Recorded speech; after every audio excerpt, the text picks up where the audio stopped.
the house. The stove has been lit for perhaps 10 minutes, and the iron is only beginning to gather warmth, so the air still carries the night cold along the floor and the slow rising warmth at the level of the hands. A coffee pot sits on the back burner. The grounds inside it are not yet bubbling, only sighing in that low quiet way that coffee makes before it remembers what it is. On the counter, a cake of soap rests on a folded cloth, and the smell of it, plain and slightly floral, mixes with the smell of the coffee and the smell of the wood in the stove. Somewhere down the hall, in a room with the door not quite closed, a radio is playing softly. The voice on it is a man's voice, slow and careful, reading the morning's headlines as if he had all the time in the world. No one is listening to him yet. That is part of the comfort. Outside the window above the sink, the sky is still the colour of a pewter spoon, and the trees at the edge of the yard are only beginning to take on their shapes. If you enjoy listening to sleep stories like this, subscribe. I post stories like this weekly. To understand the men who would later be quietly removed from their family histories, you must first understand the houses they were born into, and the world those houses sat inside. It was a world that had been built deliberately and at great cost, and it was a world that did not easily forgive anyone who failed to play the part written for them. Consider for a moment the way a great house breathed in the 1880s and 1890s in the cities along the eastern seaboard of the United States. Picture a 4-story brownstone on Fifth Avenue, or a chateau on 57th Street, or one of the marble piles that began to rise along the upper reaches of Madison Avenue in the years after the Civil War. The house had a public face and a private face, and the entire architecture of the building was arranged to keep those two faces from ever meeting in the wrong room.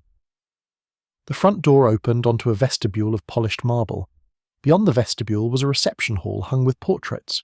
Beyond the reception hall was a drawing room with tall windows and heavy silk drapes the colour of dried roses or old wine. This was the room where the family received visitors. This was the room where daughters were displayed to suitors and sons were measured against their fathers and grandmothers. This was the room where the dynasty performed itself. Behind that room, deeper into the house, lay the dining room and the library and the music room, each one a stage for a different rehearsal of the same performance. And only at the top of the house, beyond the family bedrooms, behind a door that no servant entered without knocking, were the private studies and small sitting rooms where the men of the family sometimes sat alone and stared into the fire and thought their own thoughts. The houses were arranged this way because the families inside them were arranged this way. The Astors, the Vanderbilts, the Goleds, the Belmonts, the Laurillards, the Stuyvesants, the Schermerhorns, the Rhinelanders, the names that filled the pages of the social register when that register began to be published in 1886. Each of these families was, in its own way, a small and very particular nation, with borders and customs and laws and a history that its members were expected to memorize the way children of other nations memorize their pledges and their flags. The names were the borders, the customs were the borders, the marriages were the borders, and nothing in the end was more carefully patrolled than the marriages, because the marriages were the means by which the borders moved, expanded, or held firm against the changing shape of the country outside. A son in such a house was raised from his earliest memory to understand that he was not entirely his own. He was a name, a line, a vessel for a fortune that had passed through hands older and steadier than his, and that was expected to pass through his own hands into the hands of whatever children he eventually fathered. The fortune did not belong to him in any way that he might recognize as ownership. It belonged to the line. He was its caretaker. His pleasures, his preferences, his habits, his appetites, all of these were matters of private negotiation between him and the line, though it never spoke aloud, was always present, sitting in the corner of every room, looking out from every portrait on the wall. This was the cage. It was a beautiful cage. It was lined with silk and warmed by coal fires and staffed by servants who had grown up in service and would die in service, and who had 1,000 small ways of letting a young heir know when he was performing his role well and when he was straying from it. A cough at the wrong moment, a delay in bringing a coat, a tray set down with the faintest extra weight. The household read the heir as carefully as the heir was supposed to read the household, and what the household saw eventually made its way upstairs to the parents, and from the parents outward to the aunts and uncles and cousins, and from there outward again into the wider circle of the families that mattered. There was no truly private moment in such a house. Even the silences had ears. Into this cage the requirement of marriage entered very early. A boy of 10 or 12 was already being studied for his marriageability. Not the marriageability of his future man, but the marriageability of the line he carried. By 15 he was being introduced in carefully arranged settings to the daughters of suitable houses. By 18 he was expected to know which of those daughters were considered acceptable matches for him and which were not. By 21, when he came into whatever portion of his inheritance had been set aside for his coming of age, he was expected to be moving with deliberation toward a public engagement. By 25, if no engagement had been announced, the murmurs began. By 30, if he had not married, the murmurs had become a sustained and gentle pressure, expressed in 100 small ways at dinners and at clubs and in letters from grandmothers who had, by then, made the matter into their final great project. The pressure was rarely loud. It was almost never expressed as a command. The Gilded Age understood that commands provoked resistance, and that the kind of resistance a wealthy young man could mount, with his own money and his own carriages and his own clubs, was the kind of resistance that could embarrass a family for years. So the pressure took softer forms, an invitation to a country house for a long weekend, with the careful coincidence that a particular young woman would also be in attendance, a box at the opera secured for a Tuesday, when the young man knew that another particular family would be in the box adjacent, a letter from a mother to a son, full of news about the garden and the new horses and the health of an old cousin, and only in the second to last paragraph, almost as an afterthought, the gentle mention that a certain young lady had been seen wearing such a becoming dress at such and such a luncheon, and how very fond her mother had always been of him. The letters were the worst of it in some ways. They could not be answered with silence, because silence was itself an answer, and the silence would be noted and reported and discussed. They could not be answered with refusal, because refusal raised questions that no one in any of these houses was prepared to ask aloud. They had to be answered with the soft language of delay. Not yet. Soon. When the business in Pittsburgh is settled. When the renovation of the country house is complete. When the cousin is married. When the grandfather is recovered. There were 1,000 reasons to delay, and a young heir who understood his world could string them together for years, sometimes for a decade or more, and the line would tolerate the delay because the alternative, the open refusal, was a kind of unthinkable thing. But the delay had a cost. Each year of delay raised the pressure by a small increment. Each year more of the young women in the appropriate circle married someone else, and the field of acceptable candidates narrowed. Each year, the heir's own peers, the friends he'd grown up with, the boys he'd ridden with at Newport and sailed with off the coast of Maine, became husbands and fathers, and the rooms in which he sat began to look slightly different. The married friends sat with their wives now. The unmarried heir sat alone, or with another unmarried man, and the configuration of the room itself began to seem, to the observers who watched these things, an arrangement that required explanation. In the houses where these things were watched most closely, the explanations did not need to be spoken to be understood. A son who had reached 30 without marrying, who had refused several appropriate matches without offering a clear reason, who preferred the company of certain particular friends to the company of suitable young women, who took long trips abroad with male companions, who kept rooms in the city that the family did not visit, who arranged his life in any of a dozen small ways that diverged from the expected pattern. Such a son was understood in his own house long before he was discussed in the wider world. He was understood, and he was watched, and the watching was the beginning of a process whose end was not always death, and not always exile, but always, in some form, erasure. That is the word that matters here, erasure, not the dramatic exile of the disinherited son who is cast out of the house and left to starve in the gutter. That was the stuff of melodrama, and the Gilded Age, for all its theatrical wealth, did not much care for melodrama in its own affairs. Erasure was something quieter and far more thorough. It was the removal of a name from the family Bible, but done so neatly that you would have to know exactly which page to look at to notice. It was the redirection of a portion of the family fortune, through trusts and codicils and complicated instruments of probate, so that the unmarrying heir, while never openly disinherited, somehow ended his life with far less than his cousins, and very little to leave to anyone of his own choosing. It was the gentle scrubbing of the heir's name from the published family histories that began to appear in such volume in the 1890s and early 1900s, those large and gilt-edged books in which old families memorialize themselves for the benefit of their descendants. The heir appeared in the early editions. He vanished from the later ones. A brother's children took the space he had once occupied. A footnote replaced what had once been a paragraph. By the second generation, no one outside the family quite remembered that he had been there at all. This was the cost of refusal. It was paid in increments, not all at once, and it was paid by men who had, in many cases, more wealth than most kings of small European countries. The wealth did not protect them. In some ways, the wealth made the erasure more elaborate because the families had the resources to be thorough about it. A poor man who refused to marry was simply a peculiar old uncle in a back room of someone else's house. A rich man who refused to marry was a problem of estate planning, of family reputation, of public discretion, and the solving of that problem occupied lawyers and trustees and family elders for years at a time. The world outside the cage had its own role in all of this, and that role was, on the whole, a role of unspoken cooperation. The newspapers that covered the Gilded Age did not, as a rule, print certain kinds of speculation about the private lives of the very rich. The clubs to which these men belonged operated by codes of silence that had been in place for generations. The doctors who attended them, the priests who confessed them, the lawyers who drew their wills, all of these were men who had been raised inside the same circle and who understood that certain things were simply not discussed.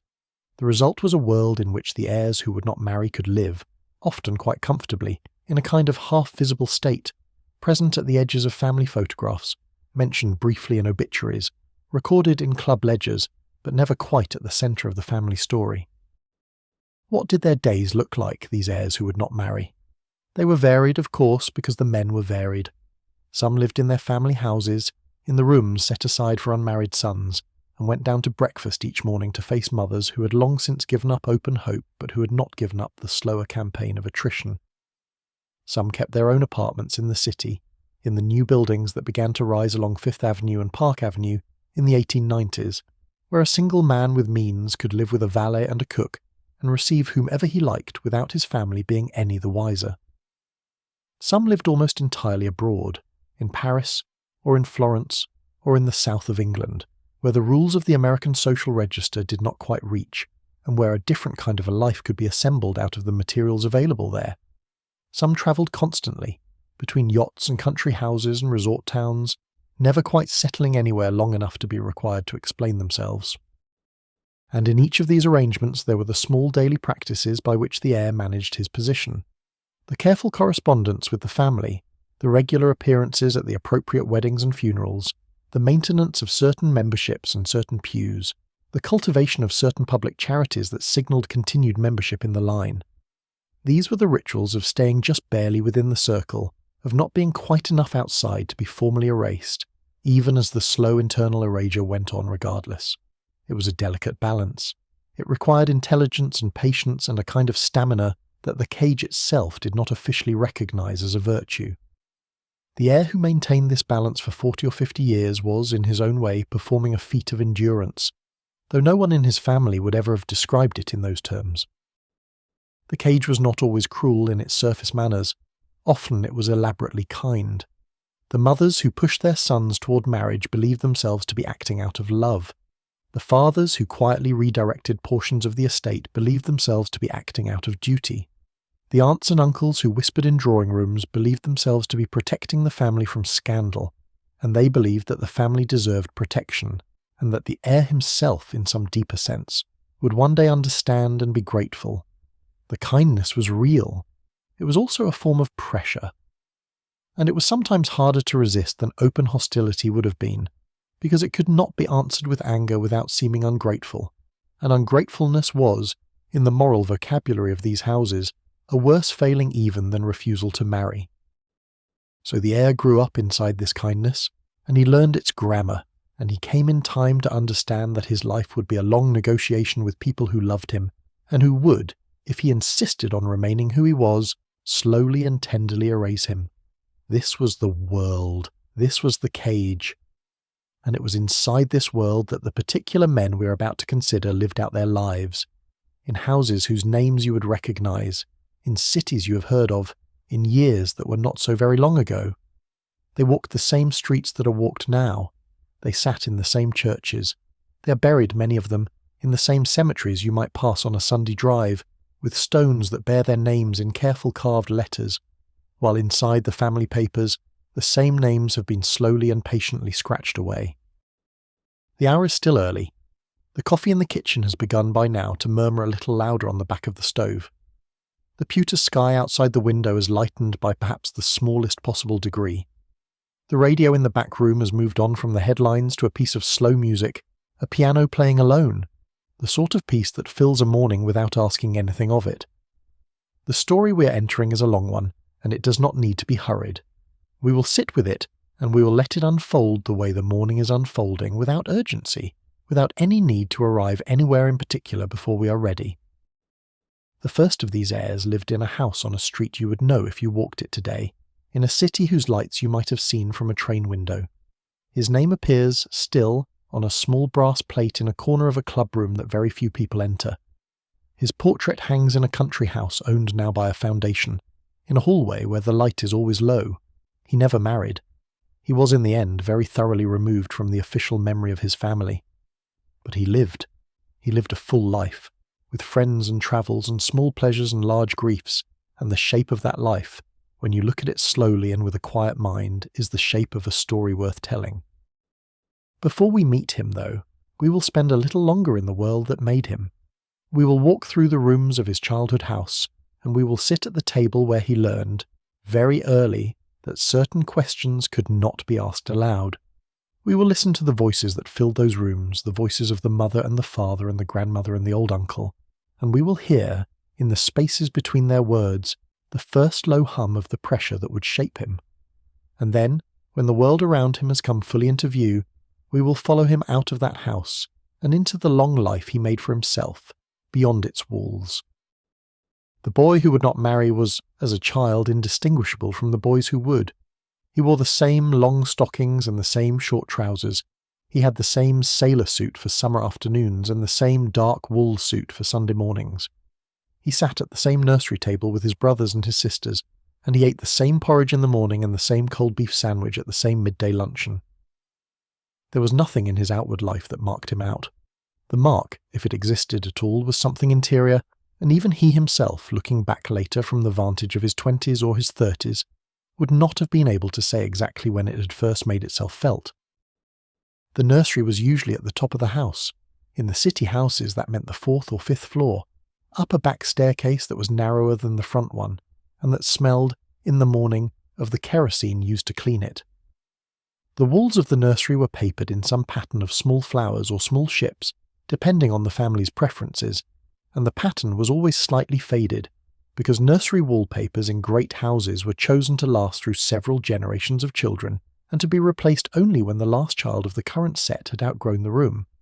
The furniture was sturdy and plain. A long table for meals and lessons, a row of small chairs, a rocking horse in one corner with its mane worn down to the wood from the hands of older brothers and cousins, a bookshelf with the same volumes that every nursery of that class possessed, the fairy tales of the Brothers Grimm in a careful English translation, the verses of Robert Louis Stevenson, the fables of Aesop in a child's edition with engraved illustrations, a few books of natural history with hand-coloured plates of birds and butterflies, a globe on a wooden stand, slowly turning whenever a draught came under the door. In this room, the boy and his siblings were raised for the first 6 or 7 years of their lives by a nurse and a nursery maid, and they came down into the main rooms of the house only at certain appointed times. The most important of these times was the visit to the parents in the late afternoon, when the children were brought, scrubbed and dressed and brushed into the drawing room or the library, to spend perhaps half an hour with their mother, and, if he was home, their father. This visit was the central event of the day for the children, and it was the central event of the day for the parents as well, though the parents would not have described it in those terms. It was the moment in which the family performed its love for itself, in which the line that ran from grandparent to parent to child became briefly visible in a single room, with all its members present and accounted for and dressed in their best clothes. The boy who would later refuse to marry remembered these visits, in his old age, with a particular clarity. He remembered the smell of his mother's perfume, which was always the same scent, a French rose oil that she ordered in small glass bottles from a shop in Paris. He remembered the way she would lean down to kiss the top of his head, and the way her dress, which was always silk in the afternoon, would rustle when she moved. He remembered his father, on the rare evenings when his father was at home, sitting in a particular armchair by the fire, reading a newspaper folded into quarters, and looking up at the children with the polite, distant interest of a man inspecting horses. He remembered the way the conversation in those half-hours went, the questions about the day's lessons, the small reports about a riding lesson or a piano lesson, the careful exchanges of news among the older siblings, the way his mother would draw out the younger children with gentle prompting, and the way the whole performance would conclude, always, with the nurse appearing at the door at exactly the appointed hour to lead the children back upstairs. What he did not remember, because no one remembered such things in their own childhoods, was the long, slow work of education that was being done to him in those half-hours and in all the hours that surrounded them. He was being taught, without any formal lesson, what kind of person he was supposed to become. He was being taught it through the choice of the books on the nursery shelf, through the company in which he was placed at meals, through the prayers he was made to recite at bedtime, through the games he was encouraged to play, and the games he was gently discouraged from playing, through the photographs that hung on the walls of the rooms he passed through every day, through the portraits of his grandfathers in their dark coats and stiff collars, looking down at him from the heights of their gilded frames. The education was constant, and it was almost invisible, and its purpose was to ensure that by the time he was old enough to think for himself, the thoughts he thought would be the thoughts that the line required. For many sons, the education worked. They grew up wanting what they had been taught to want, and they pursued it with the conviction of their own desire, and they were happy in the way that people are happy when their inner life and their outer life run along the same channel. For some sons, the education did not entirely work. Something in them, some preference or temperament or feeling that they could not name even to themselves, slipped sideways out of the channel that had been prepared for it. They went on performing the externals. They wore the right clothes. They said the right things at the right dinners. They wrote the right letters at the right intervals. But somewhere inside, in a place that had not been entirely paved over by the long, careful work of childhood, there was a small space that did not belong to the line. And from this small space, in time, would grow the refusals that would slowly remove them from the family record. The boy at this stage did not know that he was such a son. He suspected nothing. He had no language with which to name what was different about him, because the language for naming such differences did not, in his childhood, exist in any form that he had access to. He simply had certain preferences that he understood, in some vague way, to be private. He preferred the company of his older brother to the company of his sisters, but not in the way that boys usually preferred the company of older brothers.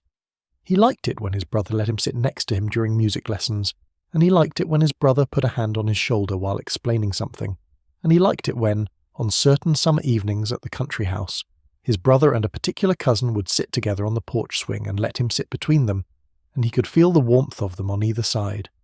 These preferences seemed to him so ordinary, so unremarkable, that he never thought to mention them to anyone, and no one ever asked him about them, and so they grew up alongside him, a part of his inner weather, like the preference some people have for the smell of rain or the sound of a certain bird in the morning. He was perhaps 8 years old when he first noticed, in a way that he could not have explained, that the older men in his life paid a particular kind of attention to him. There was an uncle, a younger brother of his father's, who had never married and who lived part of the year in the city and part of the year on a farm in the Hudson Valley. This uncle was a quiet man, with a long thin face and very pale blue eyes, and he played the cello in a small room at the back of his city house, and he took the boy fishing on a pond at the farm in the summers, and he showed the boy how to clean a fish with a small sharp knife, and he taught the boy the names of the birds that came to the pond in the early morning. The boy loved his uncle in a way that he loved no other adult, and the love was returned, gently and without any drama, in the form of these long, quiet afternoons by the pond, and these slow lessons in the workings of small things. The uncle never said anything that the boy remembered afterward as particularly significant. He never gave any speech about life or about love, or about what the boy might one day become. He simply lived in front of the boy a kind of life that the boy had not known was possible. A life in which a man might live alone in a house and play the cello in the evenings, and walk by the pond in the mornings, and read books late into the night, and have, on the wall above his desk, a single small photograph of another man, taken many years before, in a uniform from some long ago war, with an inscription on the back that the boy never saw. The boy understood, without being told, that the photograph was important. He understood without being told that the photograph was not something to be asked about. He understood without being told that the uncle's life was a life that the rest of the family discussed in a particular tone, a tone that combined a certain affection with a certain regret, and that the regret was about something that the boy did not yet know how to identify. The uncle died when the boy was 13. He died of pneumonia in the back bedroom of his city house, after a short illness that began with a chill caught on a walk in the rain. The boy was brought to see him in his last days, and the uncle, very thin now, and with his pale eyes brighter than usual against the white of the pillow, took the boy's hand and held it for a long time without speaking.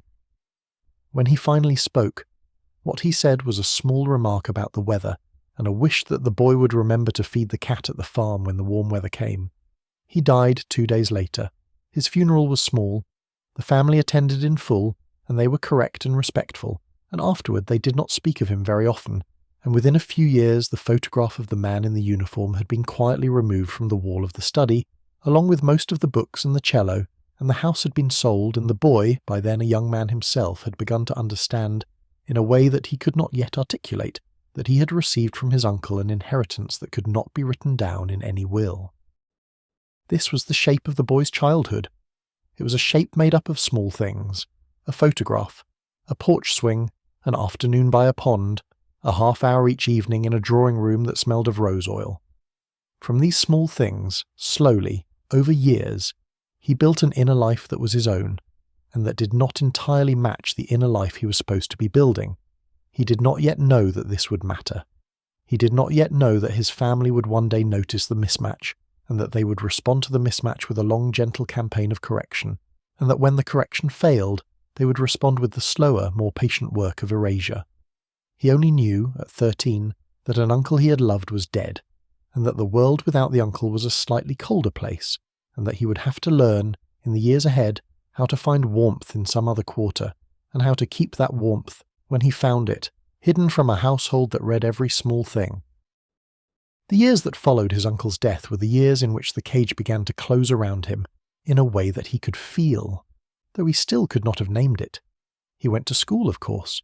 He went to the school that his father had attended, and his grandfather had attended before him, a boarding school in the hills of New England with a chapel of grey stone and dormitories, with names taken from old English saints. At this school, he met other boys, and he learned to be among them, and he played the games that were required of him, and he survived the long winter terms in rooms that were never quite warm enough. He was neither popular nor unpopular. He had 2 or 3 close friends, and a wider circle of acquaintances, and he kept his own counsel about most things, and the masters of the school recorded him, in their reports home, as a quiet, steady boy who applied himself well, and who would, they were sure, do credit to his family in due course. It was at this school, in his 15th year, that he formed his first real friendship with another boy who was, in some way that neither of them had words for, like himself. The other boy was named, let us say, for the purposes of this telling, by a name that does not matter, because the names of these particular boys have, in many cases, been removed from the records, and we are speaking here of a kind of friendship that recurred again and again in such schools and in such years, and the particulars of any one pair are less important than the pattern that united them all. The 2 boys met in a Latin class. They sat near each other for a term. They discovered, through the small accidents of conversation that fill the lives of 15-year-olds, that they liked the same poets and disliked the same masters and dreamed, in the vague way that boys of that age dream, of the same kind of future. They walked together in the hour before evening chapel. They sat together at meals. They began to spend their free hours in each other's company, and the other boys at the school, who watched everything, noted this and accepted it as one of the many small alliances that formed and dissolved in the long boredom of a boarding school year.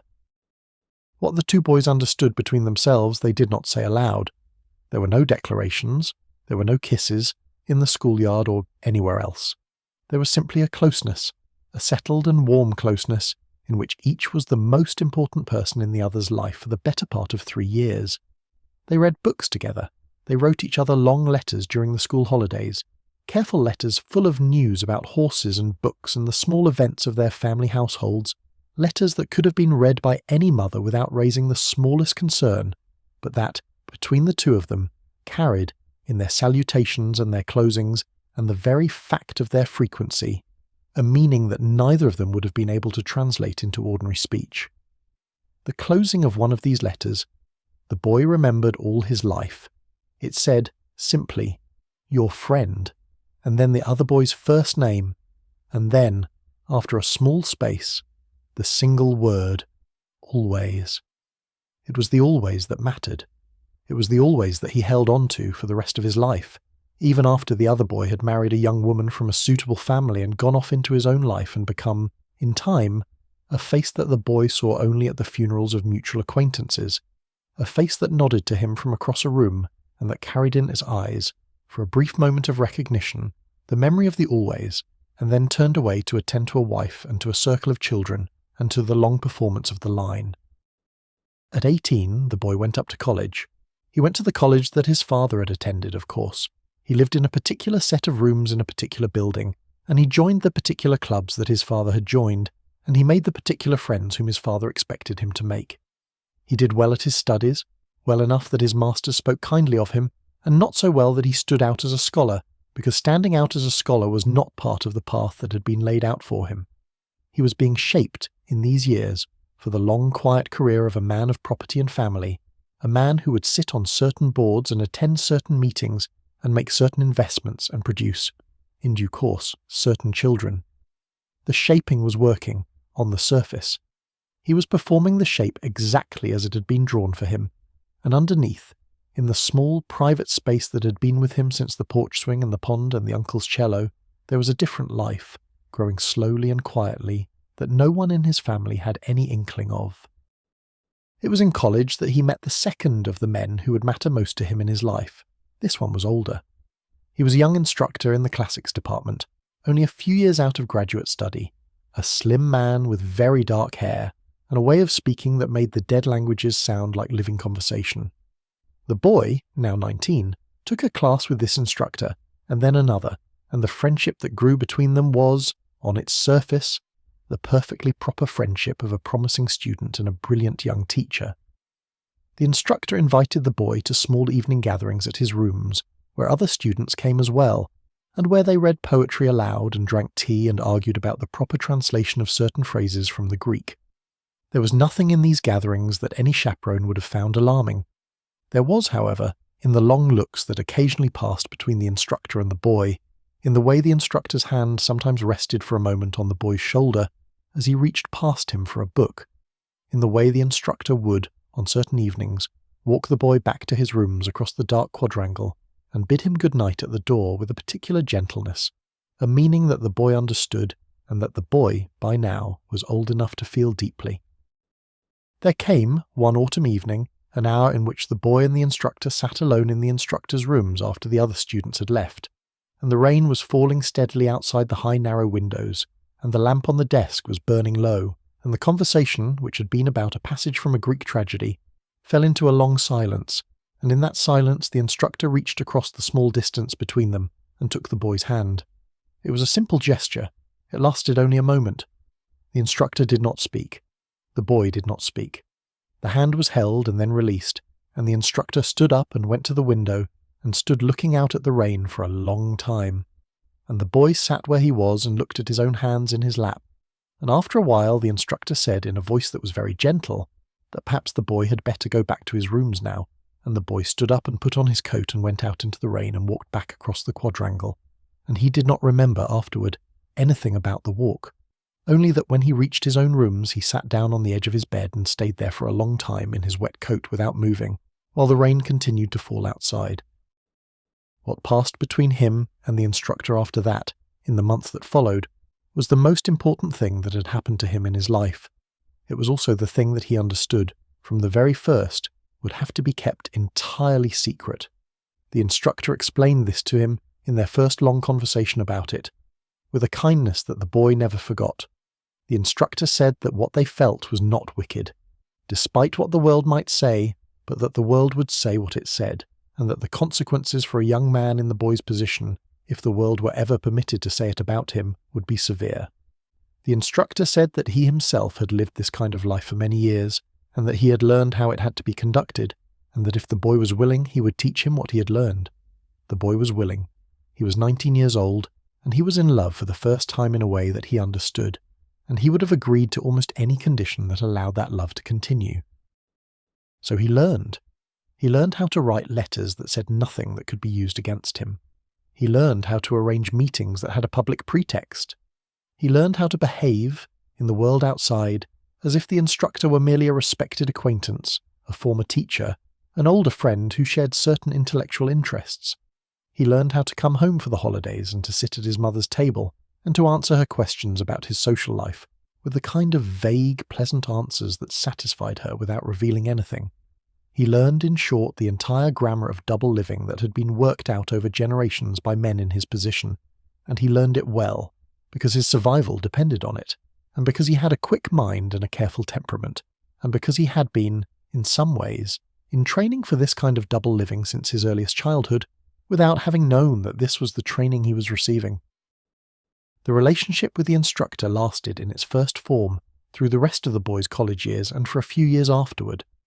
Then the instructor was offered a position at another university far away, and he took the position partly because it was a good professional advancement and partly because he understood, as the boy did not yet entirely understand, that their attachment could not be allowed to grow into something the world would notice.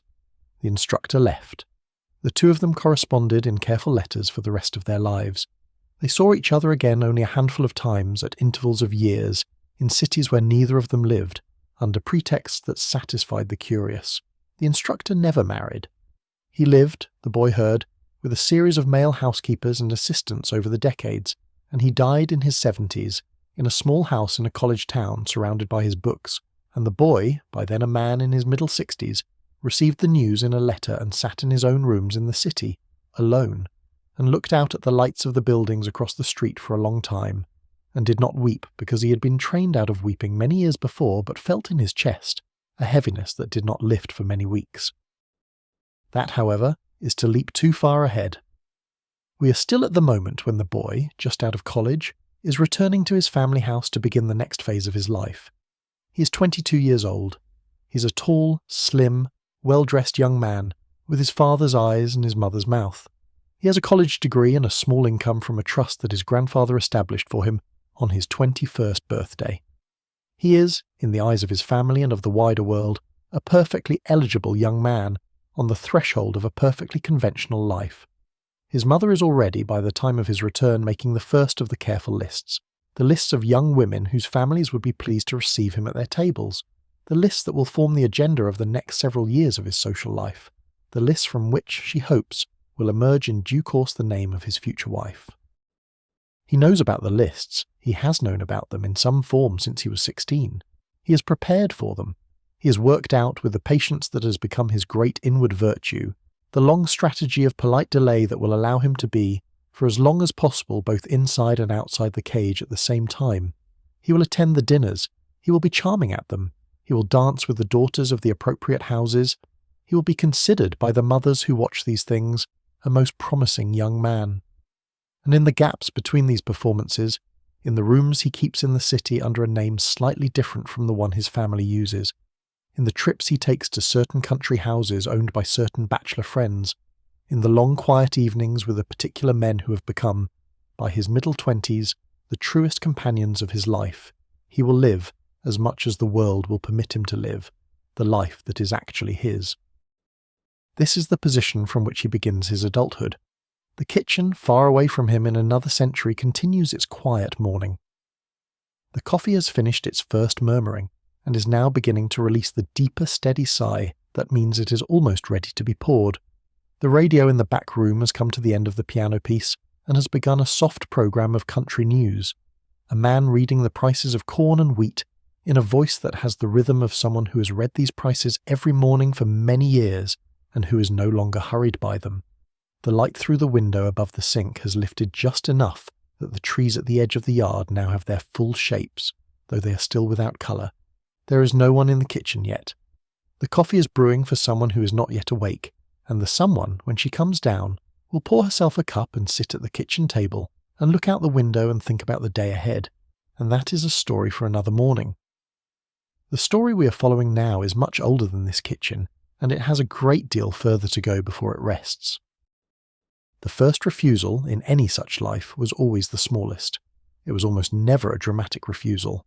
It was, in nearly every case, a gentle deflection, a careful absence, a delay that lengthened into a longer delay, until at last what had begun as a hesitation had become, without anyone quite admitting it, a settled fact. For the young man we're following, the first refusal came in his 24th year. By this time he had been back from college for nearly 2 years. He'd taken a place in his father's offices in the city, a place that required of him no particular work, but that gave him a public reason to be at a desk for several hours each weekday. He had joined the clubs his father had joined.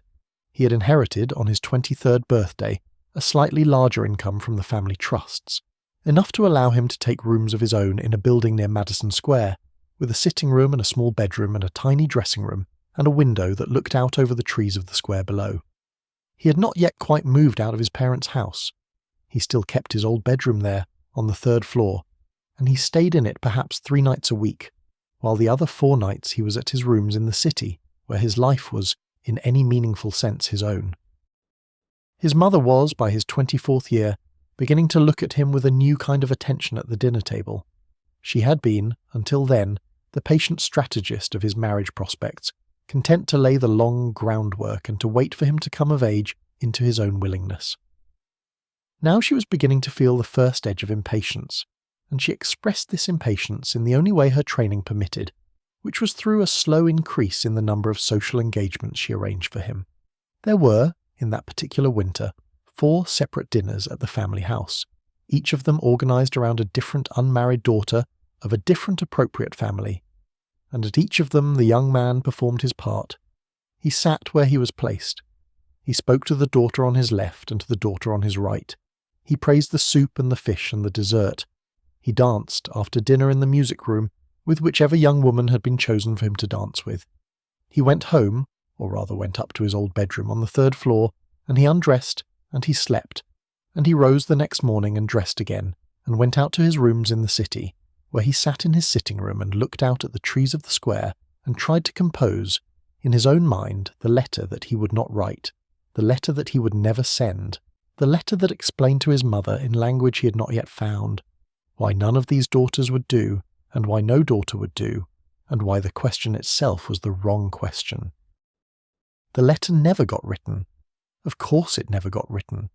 The vocabulary did not exist for it, and even if it had existed, the consequences of writing it would have been so severe that no one in his position would have considered, for more than a passing moment, putting such words on paper. So the letter stayed in his mind and grew there, and the more it grew, the harder it became to sit at his mother's table, and the more carefully he had to compose his face into the expression of a young man who was simply not yet ready to marry. He did not have to fake this expression entirely. There was real reluctance in him. He was, in the ordinary sense, not yet ready to marry, in that he did not love any of the young women he had been introduced to and could not imagine spending the rest of his life beside any of them. He simply also did not love any other young woman he might be introduced to, nor any young woman who might be living in any other city on the face of the earth. And this further fact was the part that no one in the household yet knew. The first refusal, when it came, was disguised as a delay. There was, in the spring of his 24th year, a particular young woman whom his mother had begun to favour with a slow, steady favour that he could feel building, week by week, in the rhythm of his mother's conversation. The young woman was the daughter of an old family. Her father was a banker, her mother was a Schermerhorn by birth. She herself was 20, slim, dark-haired, with a pleasing voice and a slightly nervous laugh. She was, by every measure that mattered, a suitable young woman. She had been brought to the house 3 times in 2 months, and at each visit she had been seated beside the young man at dinner, and the conversation between them had gone, on both sides, with the polite emptiness that such conversations went with in those rooms, and his mother had, after the 3rd visit, said to him, in the small private parlour where she sometimes received him alone after the guests had gone, that she thought it might be time for him to ask the young woman to a particular ball that was to be held at a particular house in the early summer. To ask a young woman to a ball in that world was a public statement. It was not yet an engagement. It was, however, a clear signal that the young man was thinking in the direction of an engagement, and the mother of the young woman and the mother of the young man would both understand the statement, and the wider circle would understand it, and from that public moment, the slow, gentle machinery of arrangement would begin to move. The young man heard his mother out. He sat in the small parlour, in the upholstered chair by the window, and he listened to her, and he saw in her face the love and the hope and the long, careful patience of years, and he understood, with a clarity that he had not previously possessed, that he was at the first hinge of his life. He could ask the young woman to the ball. He could begin the slow process. He could let himself be carried by the machinery, and he could come, in time, to a marriage, and to a household, and to children, and to the long performance of the line, and he could keep, somewhere alongside this performance, the smaller second life that he had begun to build for himself, in his rooms in the city and in his correspondence with the instructor far away. He could be, in other words, what most of the men in his position had been before him. He could be a married man with a hidden life. He could be one of the many. Or he could refuse gently, without naming what he was refusing, and begin the longer, slower, harder life of a man who, for whatever reasons he chose to suggest to the world, was simply not the marrying kind. He looked at his mother for a long time without answering. She waited. She was a patient woman, and she had been waiting for moments like this one for years, and she could wait another minute. The light from the window fell across her face, in the careful way that afternoon light falls across the face of a woman who has been beautifully dressed by her maid for the small private hour with her son. She had a small piece of needlework in her lap, which she had picked up and put down several times during the conversation, and her hands now were folded over it, and her eyes were on him. And the love in her eyes was, he thought, the most terrible thing about the moment, because the love was entirely real, and the love was, at the same time, the very pressure that he could not bear. He said at last that he was very fond of the young woman, which was true in a polite and limited way. He said that he thought she was an admirable young person, and that her family was, of course, everything that one could wish. He said, however, that he did not yet feel within himself the readiness to take the step his mother was suggesting. He said that he hoped his mother would understand. He said that he was, perhaps, slower than other young men at certain things, and that he would prefer, if she could bear with him, to let this particular season pass without a definite engagement, and to see how matters stood in the autumn. He said all this in a voice that was gentle and respectful, in the language that he'd been raised in, with the particular phrases that softened a refusal in such houses, and at the end of his speech he reached across the small distance between them, and took his mother's hand, and held it for a moment, and said that he loved her, and that he was grateful for her care, and that he would, in time, he was sure, find his way to the right answer. His mother did not weep. She was not a woman who wept in front of her son. She squeezed his hand once, and she smiled, and she said that she understood, and that of course there was no hurry, and that she had only wanted to bring the matter to his attention because she thought the young woman in question was particularly suitable and might not remain available indefinitely. She let go of his hand. She picked up her needlework again. The conversation moved, with the gentle ease that conversations could move in that parlour, to other subjects, to news from his uncle in Newport, to the health of his grandmother, to a small change his mother was thinking of making to the wallpaper in the dining room. After perhaps 10 more minutes he stood up, kissed her on the forehead, and left the room. He did not see, of course, the way his mother sat for a long time after he'd gone, with her needlework forgotten in her lap, looking out at the same light he'd been looking at, and thinking about what had just been said and what had just been not said. She was an intelligent woman. She had not lived for 54 years in the rooms of her class without learning to read the small signs. She had noticed over the past several years the particular quality of her son's silences. She had noticed which kinds of subjects animated him, and which kinds left him politely vacant. She had noticed the friends he kept, and the friends he did not keep. She had noticed the absence, in his correspondence, of any reference to any young woman of his own choosing. She had noticed in the slowest and most reluctant way the shape of a possibility that she had been refusing for years to permit herself to consider directly. After the first refusal, in the spring of his 24th year, she permitted herself for the first time to consider it directly. She did not speak of her consideration to anyone, not even to her husband. She simply allowed the possibility into the small private room of her own thinking, and she sat with it, and she turned it over, and she began, in the quiet way that mothers of that generation began such things, to make a different sort of plan. She did not abandon the project of his marriage. She redoubled it, in fact, for the next several years.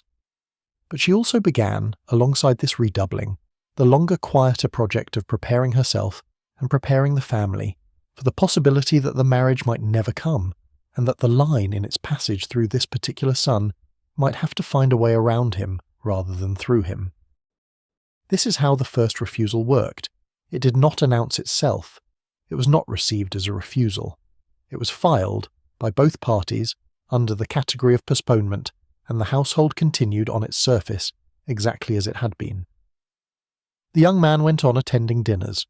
The young woman who had been the subject of the conversation eventually became engaged to someone else, and married him in a fine wedding the following spring, and the young man attended the wedding with his mother, and was charming there, and danced with the bride at the appropriate moment, and went home and did not speak of the matter to anyone. Other young women were introduced, other dinners were held. The summer passed, and another winter, and another summer after that, and the years began to acquire a particular kind of pattern, in which the young man was always promising, always being considered, always on the threshold of a decision, and never quite stepping across it. The pattern was visible, of course, to people who watched. It was visible first to his mother, and then to his father, who came late to such matters, but who, once he understood them, was less patient than his wife about them. There were, in the young man's 27th and 28th years, a few difficult conversations with his father, in the father's library with the door closed. These conversations were not as gentle as the conversations with his mother had been. The father, a man whose own life had been arranged for him in his 20s without much fuss, did not understand his son's hesitations, and he expressed his lack of understanding in the heavier vocabulary that fathers of that class permitted themselves. He spoke of duty, he spoke of the line, he spoke of the disappointment of grandparents who would not live forever. He spoke, in one particularly hard conversation, of the necessity that the young man should not, by any failure of his own, allow the family fortune to drift sideways into the hands of a more distant branch of the family. The young man in these conversations said very little. He listened. He nodded at the appropriate moments. He apologized when an apology seemed required, for being a slower and less decisive young man than his father had been. He did not argue. He did not defend himself. He knew that any defense would lead the conversation into territory that he could not afford to enter. He simply absorbed the pressure, and then, when the conversation was over, he went out into the city and walked for a long time, and went back to his own rooms, and recovered slowly over the next several days the equilibrium that the conversation had cost him. The cost was real. Each of these conversations took something from him. Each of them added to the inward weight that he carried a small additional weight. He was, at 28, a young man who had not yet been outwardly defeated by any of this, but who had begun to understand in a way that he had not understood at 24, that the cost of his refusal was going to be paid not in a single dramatic moment, but in a long series of small ones, distributed across the rest of his life, and that he would have to find, somewhere within himself, the resources to keep paying. He looked sometimes in the mirror at this period of his life and saw, in his own face, the early small lines that were the marks of these payments. He saw that he was beginning very gradually to age in a particular way, with a certain tightness around the eyes that had not been there at 22, and a certain set to the mouth that was the set of a man who held many things inside and who had been holding them for a long time. But he was not alone. That was the great thing he had begun to understand by 28. He was not the only such man in his world. He had by this age met and befriended several other men in similar positions, and from these friendships, and from the careful conversations that grew between them in the private rooms of certain bachelor establishments in the city, he had begun to learn that there was, beneath the visible surface of the social register, an entire underwater geography of men like himself. There were the older bachelors who had reached 50 or 60 without marrying, who lived alone in their family houses or in apartments of their own, who appeared at family weddings and family funerals and otherwise lived lives that the family pretended not to examine. There were the men who had married, late and reluctantly, after years of pressure, and who lived with their wives in arrangements of formal affection while pursuing their actual emotional lives elsewhere. There were the men who had simply left, who had moved to Europe in their 30s and never come back, and who appeared in the family correspondence only as occasional letters with foreign postmarks and very brief contents. The young man learned the existence of these various types, and he learned that he would have to choose in time which of them he wished to become. The choice was not a single decision, but a series of smaller decisions made over years, and each smaller decision narrowed the available possibilities for the next.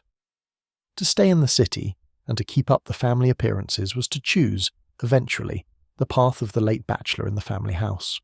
To take a longer trip abroad and find that one did not very much want to come back was to begin to choose the path of the expatriate. To marry, after a long and dignified resistance, some particularly understanding young woman, and to live with her in some particularly civilized arrangement was to choose the path of the formal marriage with the private life beside it. There were variations within each path, and there were combinations, and there were unhappy accidents that could derail any of them. But the broad geography was there, and the young man, at 28, was standing at the edge of it, looking down, trying to see the shape of his own future life among the many possible lives he might lead. He chose, at 28, the most ordinary of the available choices, which was to do nothing yet, and to keep his options open, and to let the months continue to pass without a definite decision. This was, for a young man in his position, the easiest choice, and also, in a way, the most difficult, because it required him to continue to absorb the pressure without being able to point to any resolution that would justify the absorption. He had not married. He had not openly refused to marry. He had not left the country. He had not announced any intention. He had simply not done anything, and the not doing was becoming, with each passing year, the increasingly visible shape of his life. In the morning of his 29th birthday, he sat alone in his rooms in the city, and he looked at himself in the mirror over his washstand, and he tried, for the first time in his life, to imagine, with real specificity, what he would look like at 50, and at 60, and at 70 if he continued exactly along this path. He saw in the mirror the face that would slowly form.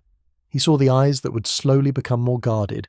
He saw the mouth that would slowly become more set. He saw the temples that would grey. He saw the way his body would, over decades, settle into the body of a particular kind of unmarried gentleman who lived alone in particular kinds of rooms and who attended particular kinds of family functions and who was, at every one of those functions, the one figure whose place at the table was always, however gently, a subject of remark. He saw all of this, and he did not turn away from it. He sat with it. He acknowledged it. And then he got up and dressed and went downstairs and out into the city, and began the next day of the life he had chosen by not choosing to lead. Outside the kitchen window the light is now lifted enough that the trees at the edge of the yard have their colour, a faint pale green where the leaves are beginning to turn towards summer, a deeper green where the older needles have held all winter. The pewter sky has softened into a paler blue, the kind of blue that comes before the day has fully committed itself to weather. The coffee is finished, and is sitting now on the back of the stove holding its heat. The radio in the back room has come to the small interlude between the morning news and the first programme of the day. A few moments of organ music played quietly, the kind of music that was used in those days to bridge one part of a broadcast and the next. Somewhere upstairs a floorboard has creaked, very softly, the first sign that the rest of the household is beginning to stir. We will let the household stir without us. We will continue with our story. A life like the one our young man had chosen, by not choosing to lead, was a life that took place across a series of houses, none of which was entirely his, and all of which marked him in some particular way. To understand him, we must walk through the rooms of these houses slowly, the way a guest might walk through them on a long afternoon visit when there is nothing in particular to be done, and the host has left him alone to look around. The first of these houses was, of course, the family house in the city. We have already glimpsed it at the level of the nursery and the drawing room, but we have not yet sat for any length of time in its other rooms. Let us do so now. The house stood on a corner lot with windows opening on two streets, and it had been built, in the 1870s, by his grandfather, in a style that the architect had described in his original drawings as a free interpretation of the French Renaissance. The exterior was of a pale grey stone with carved figures over the doorways, and a steep slate roof punctuated by dormer windows, and an iron fence around the small front yard, and a pair of stone urns on either side of the front steps in which, in summer, geraniums were planted, and from which in winter the dry stalks of last year's geraniums were occasionally not removed quickly enough by the gardener and stood, brown and crisp, against the snow. Inside the front door, the vestibule was floored in black and white marble laid in a checkerboard pattern, with a small bronze bell on a side table for visitors to ring, and a tall mirror in a gilt frame opposite the door so that visitors could check their appearance before being admitted further. Beyond the vestibule lay the main hall, which ran the full length of the house from front to back, a long, high, ceilinged space lined with portraits on one side and with the doorways into the principal rooms on the other. The portraits were of the grandfather and great-grandfather and several other ancestors, all of them men, all of them in dark coats and white collars, all of them looking down with a particular expression of 19th century portrait subjects, an expression that was supposed to convey dignity and gravity, but that, after a few minutes of contemplation, seemed mostly to convey the discomfort of sitting for many hours in a stiff collar while a slow painter tried to capture the precise colour of one's beard. The drawing room on the right as one entered the hall was the room in which the family received its more formal visitors. The walls were panelled in dark mahogany to a height of about 4 feet, and above the panelling they were hung with a damask in a deep red colour, slightly faded by years of sunlight. The furniture was upholstered in the same fabric, and there were many small tables of marquetry, and a tall clock in the corner that struck the hours with a deep, slow chime, and a pair of porcelain vases on the mantelpiece that had been brought back from a trip the grandfather had made to China in his old age. The room was not used every day. It was used for the afternoon visits of older ladies, and for the receptions held twice a year on the occasions of certain family announcements, and for the gathering before formal dinners when guests waited for the doors of the dining room to be opened. On ordinary days the room sat empty, with its curtains drawn against the strongest of the afternoon sun, and the air inside it grew, over the course of the day, into a particular stillness that the young man, even as a boy, had associated with the smell of dust mixed with the smell of the lavender sachets that the housekeeper placed in small bowls behind the cushions. The library on the left was a more lived-in room. The walls were lined floor to ceiling with bookshelves of dark oak, and the books themselves were the books that any house of that period might have possessed. The leather-bound sets of the standard authors, the histories of the United States and of England, the encyclopedias, the volumes of poetry, the books of sermons. There was a large desk near the window, at which the father sometimes sat in the evenings, and a pair of deep leather armchairs near the fireplace, and a small round table between them on which a decanter of brandy and a few glasses were always set out after dinner. The young man, as a boy, had been permitted to sit in this room on certain evenings in a smaller chair by the fire, and to read silently while his father worked at the desk, and these evenings had been for a long time the best part of his life. The father did not speak much during them. He worked at his papers, and the boy read his book, and occasionally the father would look up and ask a brief question about the book or about the school day, and the boy would answer, and the father would nod and return to his papers, and the silence would resume, comfortable and complete. The boy had loved these silences. They were the only times in his childhood when he had been alone with his father, in a room without the strain of any particular performance being required of him. Later, when he was older, and when his father had begun to find him a disappointment, these evenings became rarer and then ceased altogether, and the library, when he entered it as a young man, carried for him the particular sadness of a place that had once been a haven, and had quietly stopped being one. The dining room was the largest of the main floor rooms, occupying the back portion of the house, with 3 tall windows looking out into the small garden behind the building. The walls were papered in a deep green, with a pattern of small gold leaves, and the ceiling was painted in a darker green with a border of plaster mouldings picked out in gold. The dining table was very long, of mahogany, with leaves that could be added to extend it for larger parties, and it was always set even when no meal was in progress, with a runner of white linen down the centre, and a low arrangement of flowers in a silver bowl.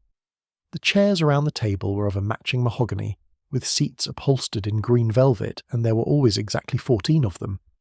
Though the family alone consisted of only 6 or 7 people at any given time, and the extras stood, like soldiers, around the walls of the room. The young man, when he was old enough to take his place at this table as an adult, sat to the right of his father at the head, and across from his mother, who sat at the foot. His older brother sat next to their father on the other side. The younger siblings filled in the remaining seats by descending age. The arrangement was unchanging. He could close his eyes at 50 and still see exactly where each person sat, and which dishes were placed in front of which person, and the patterns of light from the candles in the silver candelabra that ran down the centre of the table. The kitchen, on the lower floor, the young man rarely entered as a child and had to make a deliberate effort to enter as an adult. It was the domain of the cook and the kitchen maids, and it was a different country from the rest of the house, full of different smells and different rhythms and a different kind of human warmth. The kitchen was at the back of the lower floor, with windows that opened onto a small areaway below the level of the street, and the light in it was always slightly dim and underwater. The walls were painted a cream colour that had yellowed with grease and steam over the years. The floor was of stone, scrubbed clean each morning. There was a great iron range along one wall with multiple ovens and many burners, and a long wooden table down the centre of the room where the cook did her chopping and her rolling, and a row of copper pots hanging above the table on hooks, and a tall dresser at one end filled with the everyday china. The kitchen had its own smells, which changed with the hour of the day. In the morning it smelled of bread baking and of coffee. At midday it smelled of soup and of the particular slow smell of a roast going in the oven. In the afternoon it smelled of pastry. In the evening it smelled of whatever final preparations were being made for dinner, and underneath these changing smells there was always the steady undersmell of the kitchen itself, the smell of damp stone and wood smoke and dishwater and human bodies that had been working in a warm room all day. The young man, when he became a quiet observer of his own household in his middle-20s, sometimes went down to the kitchen in the late mornings, before the cook had begun the heavy work of luncheon, and stood in the doorway and asked for a cup of coffee, and the cook, a woman who had been in the house since before he was born and who had a fondness for him that she did not entirely conceal, would pour him a cup from the pot on the back of the range, and let him sit at one corner of the long wooden table, while she went on with whatever small task she was doing. She did not speak to him much. He did not speak to her. The presence of him in her kitchen was, for both of them, an unusual thing, and they did not pretend it was ordinary. But they understood each other in some way that did not require speech, and the cook, the young man came to suspect, had her own understanding of him that was different from the understanding of his family upstairs. She was a woman who had seen many things in her years of service. She did not judge him. She poured his coffee and she let him sit, and after 20 minutes or so he would set down the cup and stand up and thank her and go back up the stairs into the bright cold light of the main floor. The bedrooms were on the upper floors. His own bedroom, the one he had occupied since he had been moved out of the nursery at the age of 7, was on the 3rd floor at the back of the house, looking down into the garden. The room was not large. It had a single bed, with a tall headboard of dark wood and a wardrobe against one wall, and a small desk by the window, and a washstand with a porcelain basin and pitcher, and a single armchair near the bed for reading. The walls were papered in a pattern of small blue flowers on a cream background, a pattern that had been chosen by his mother when he had moved into the room, and that he'd never asked her to change. The room had a particular smell that he could conjure for the rest of his life, a smell composed of old wood and laundered linen, and a faint trace of the cedar that lined the bottom of the wardrobe, and beneath these a thinner, more elusive smell that was simply the smell of having been the same boy's room for 15 years. In this room, on the bookshelf above the desk, he kept the books that had mattered most to him in his late adolescence, the Greek tragedies, the poems of Walt Whitman, in an early edition that he had bought at a second-hand shop in college and had brought home with him, and that he had kept always at the back of the shelf, behind other more respectable volumes, where his mother, if she ever went through the books, was unlikely to look very carefully. The Letters of Cicero, a small volume of the sonnets of Shakespeare in a worn leather binding, given to him by the instructor in his second year of college, a bound volume of music for the piano, which he could play in a modest, competent way, and which he sometimes took down to the music room on the 2nd floor in the late evenings, when the rest of the house was asleep, and sat at the piano and played quietly, half by sight and half by memory, until the household clock struck 12, after which he closed the lid of the piano and went back upstairs to bed. The second house, after the family house, was the apartment of his own in the building near Madison Square. He took these rooms when he was 23, and he kept them, in one form or another, for the rest of his life. They were not large. The building was one of the new ones that had begun to be put up in the late 1870s and early 1880s, when the city had begun, for the first time, to consider that respectable single people might wish to live in apartments rather than in private houses. The building had a uniformed doorman in the lobby, and a small elevator, and a residence parlour on the ground floor where afternoon tea was served. The young man's rooms were on the 4th floor. They consisted of a sitting room, a small bedroom, a smaller dressing room, and a tiny kitchen that he almost never used, since he generally took his meals out or had them sent in. The windows of the sitting room looked out over the trees of the square, and in the spring, when the leaves came in on the trees, the view from the sitting room was a wash of green that gave the whole apartment, on bright afternoons, a particular underwater quality. The sitting room he furnished himself over the first few years he occupied it, with the patient, slow taste of a young man who is, for the first time in his life, choosing the objects that will surround him. He bought a Persian rug at an auction. He bought a sofa upholstered in a deep blue velvet. He bought a writing desk of a kind that his father would not have approved, a continental piece with carved figures along the legs that suggested, to anyone who looked closely, a slightly more cosmopolitan sensibility than the standard furniture of his class. He bought a few paintings, small ones, of landscapes and harbour scenes, and a single portrait drawing in red chalk, of a young man in a loose collar that he hung above the writing desk and that no one who came to the rooms ever asked him to identify. The portrait was of no one in particular. He had bought it at a print shop in Florence, on a trip he took when he was 25, and the face in the portrait had caught his eye because it looked, to him, like the face of a friend, though he could not say which friend, or whether the face was a composite of several. The portrait hung above his desk for 40 years.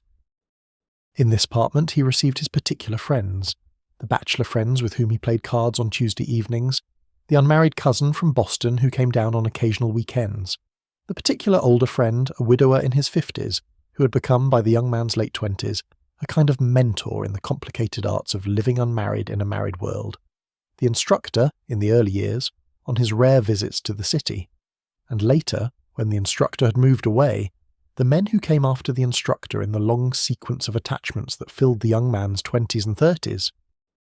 He kept the apartment carefully arranged for these visits. The drinks were always on a tray on the side table. The cigarettes were in a silver box on the writing desk.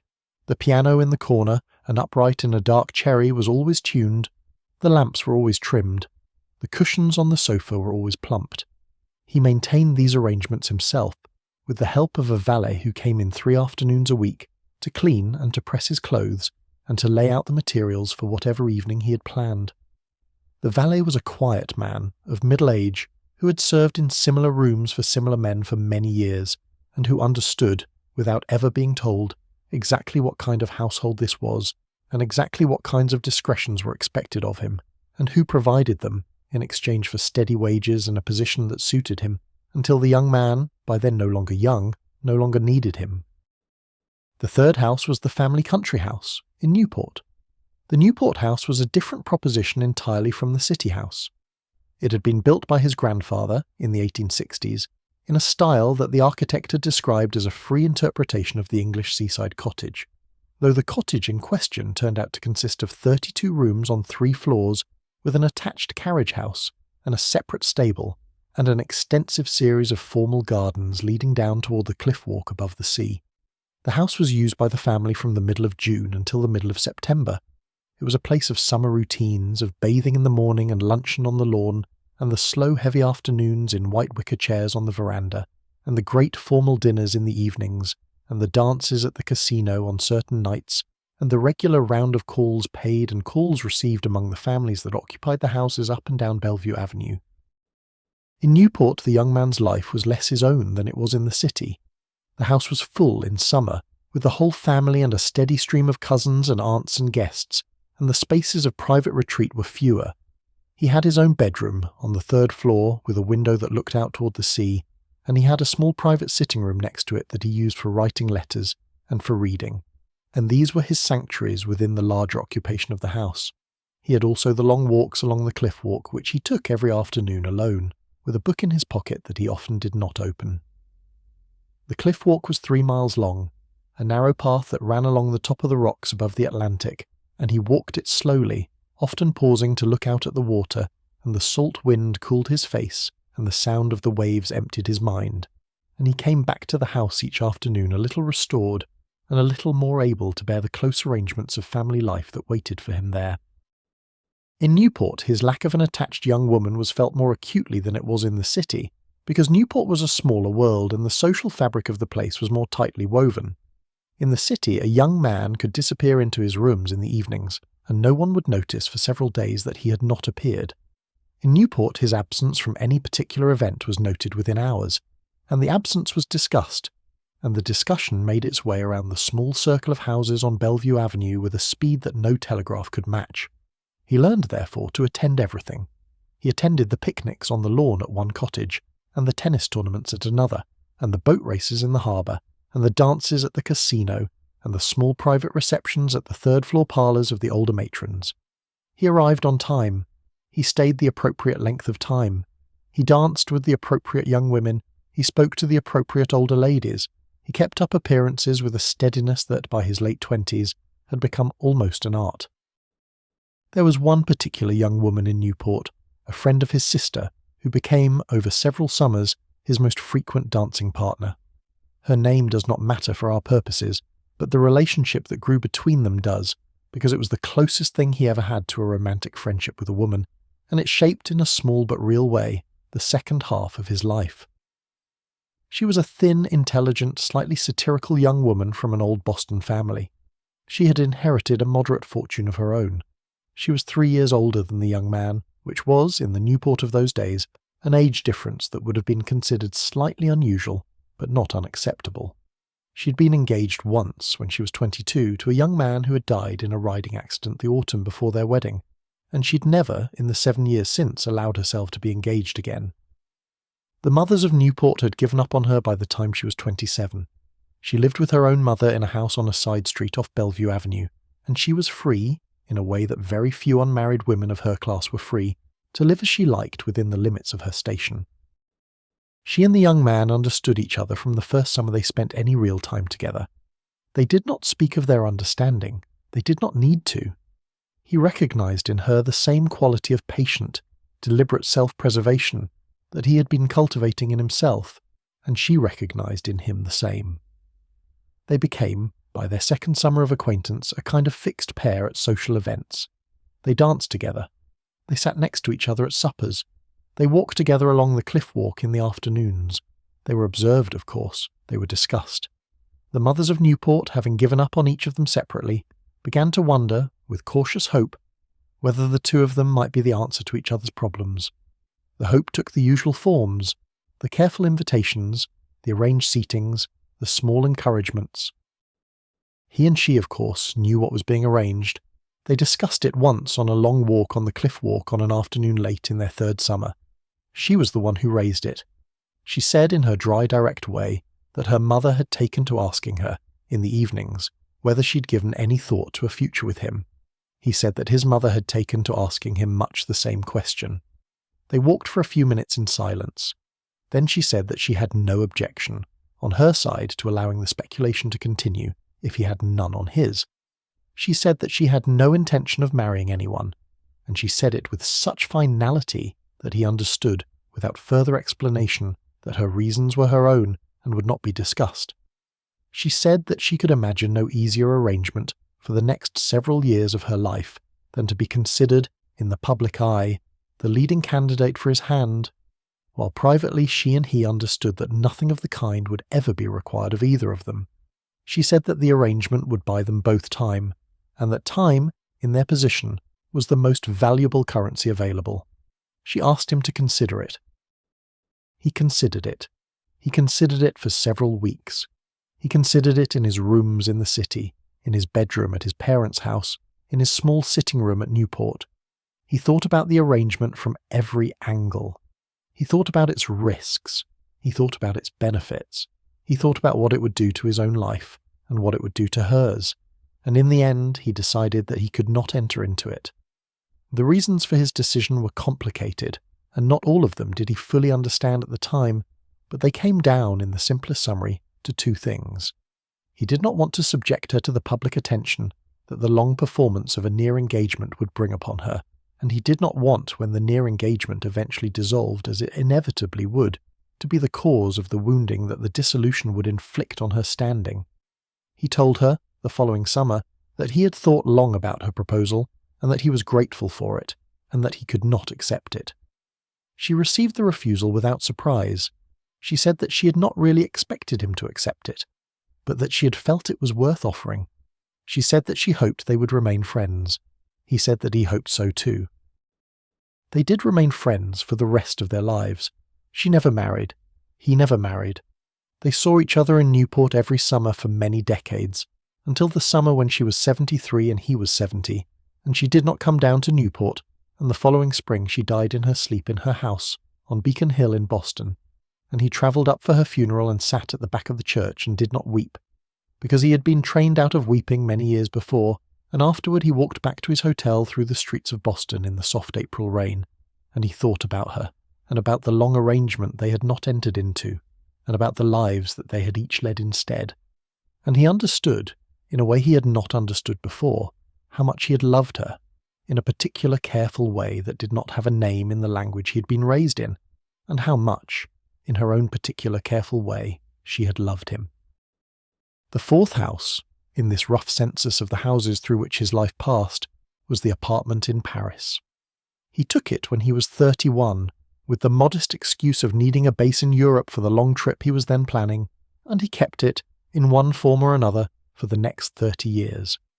It was small, only 3 rooms, on the 4th floor of a building on a quiet street in the 7th arrondissement, with windows that looked out across the roofs toward the dome of the Invalides. The apartment had high ceilings and tall narrow windows and a small balcony just large enough for a single chair, and the wallpaper was of a pale yellow, faded by sun, and the floors were of old wide oak boards that creaked under any step. He furnished it slowly over years with pieces bought at the flea markets and the brocantes of the city. A round table for meals, 2 upholstered chairs, a daybed in the small second room, many books in many languages stacked on shelves of plain wood, a few small framed prints, a particular oil painting of a young man found in a stall by the river that he never had identified and that he never sold. In Paris the rules were different. They were not absent, but they were different. The young man could walk along the boulevards in the evenings, and he could sit in certain cafes that drew certain particular crowds, and he could meet, with a freedom that was not available to him in New York, the men whose company he wanted. He went to Paris not every year but every other year, sometimes for 2 months, sometimes for 4. He developed, over time, a circle of friends in the city, some of them other Americans like himself, some of them French, some of them British or Italian or Russian. The friendships were complicated by the comings and goings of summer travel, but the friendships persisted, and in their persistence they formed, for the young man, a second life that ran parallel to his American one, and that was perhaps the truest life he had. Paris is too large a subject to take up at length on this particular morning. We will return to it later. For now it is enough to know that it existed, and that it was, for him, a place in which the cage was not closer than the city but further, and that he came back from each of his trips to it with the small renewed strength that allowed him to bear another 2 years of the careful arrangements in New York and Newport. The 5th and last of the houses we will pass through here was the house he eventually bought for himself, in his early 40s, in a small town in Connecticut.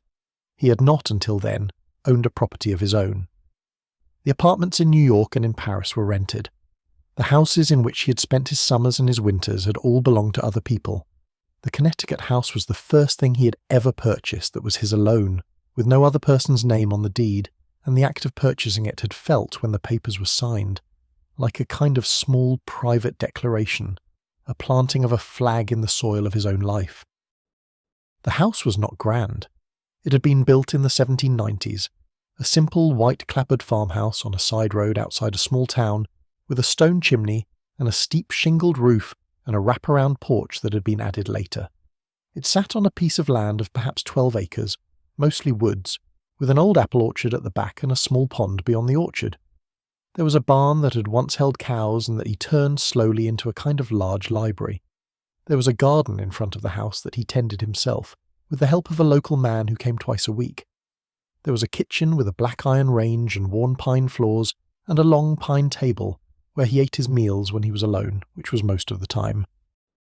He went to this house increasingly often as he got older. In his 30s, he had used it only for a few weeks a year. In his 40s, he was there nearly every weekend, and for the whole month of August. In his 50s, He kept the apartment in New York only as a pied-à-terre and spent perhaps half the year in Connecticut. In his 60s, after his retirement from the firm he had nominally worked for, he spent nearly all his time there, and he came down to the city only for the appointments that could not be avoided and for the funerals of the friends who had begun, by then, to die. In the Connecticut house, he lived the life that he had been preparing to live, in small ways, since he'd been a boy beside the pond at his uncle's farm. He read, he walked, he gardened, he played the piano in the evenings. He wrote letters to the friends who were still alive.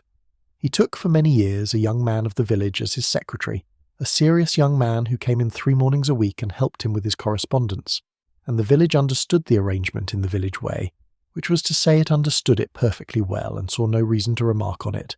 He had visitors. A few particular friends came up from the city for long weekends. Some of them stayed for weeks at a time.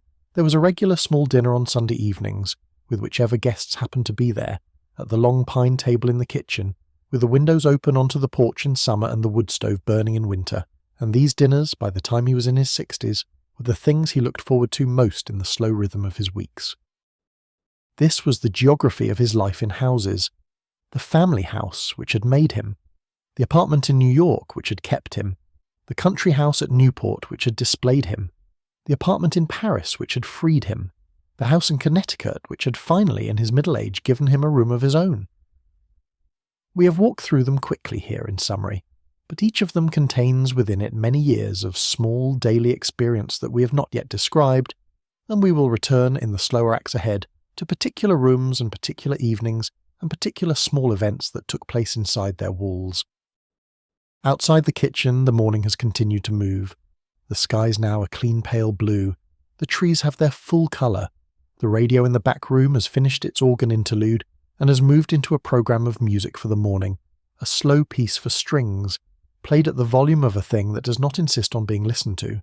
The household upstairs has begun, very gently, to stir. A door has opened somewhere. A floorboard has been crossed. The coffee on the back of the stove is being kept warm by the pilot of the burner beneath it. We are still alone in the kitchen with our story, and there is no hurry. A man who would not marry, in the kind of family we are describing, did not have only parents to contend with. He had a wider circle of relations, each of whom held some piece of opinion about him, and each of whom contributed, in some small way, to the long, slow social weather that surrounded his life. To understand his situation fully, we must spend a little time with these other figures. His older brother was the most important of them. The brother was 3 years older, and had been, from the earliest childhood, the standard against which the young man was measured. The brother was tall, broad-shouldered, athletic. He had been a stroke-oar at college. He had been popular at school in a way that the young man had never been. He had married at 24, the daughter of a banking family, in a wedding that had filled the cathedral on Fifth Avenue, and that had been written up in the papers for the lavishness of its arrangements. He and his wife had taken a house on Park Avenue, around the corner from the family house, and had begun, with admirable promptness, to produce children. By the time the young man was 28 and still unmarried, his brother already had 3 children, a boy and 2 girls, and his wife was pregnant with a 4th. The brother was not a cruel man. He was, in his ordinary dealings with the young man, polite and pleasant.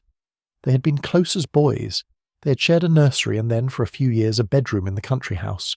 They had ridden together and sailed together and learned to shoot together. There was between them a foundation of real affection, laid down in childhood, that none of the pressures of their adult life could entirely erase. But the brother had also been raised more thoroughly than the young man in the values of the line. The brother believed in these values without reservation. The brother had married because it was time to marry. He had produced children because it was time to produce children. He had taken the family house, when his father had at last formally handed it to him, with the simple acceptance of a man receiving what was due to him. The brother did not, for many years, openly criticize the young man. He simply lived in front of him the contrasting life. At every family gathering, the brother sat with his wife and his children, and the young man sat alone. At every holiday, the brother's growing family filled the rooms with the noise of small voices, and the young man stood at the edges of these rooms with the polite smile of a favourite uncle. At every Christmas Eve, the brother carried his youngest child on his shoulders, and the young man stood near the tree and the slight visual asymmetry between the two of them was a thing that no one in the room ever pointed out, and no one in the room ever failed to see. In the brother's middle 30s, when the brother had become a father of 5 children and a partner in the bank where he worked, the politeness between them began, for the first time, to show small cracks.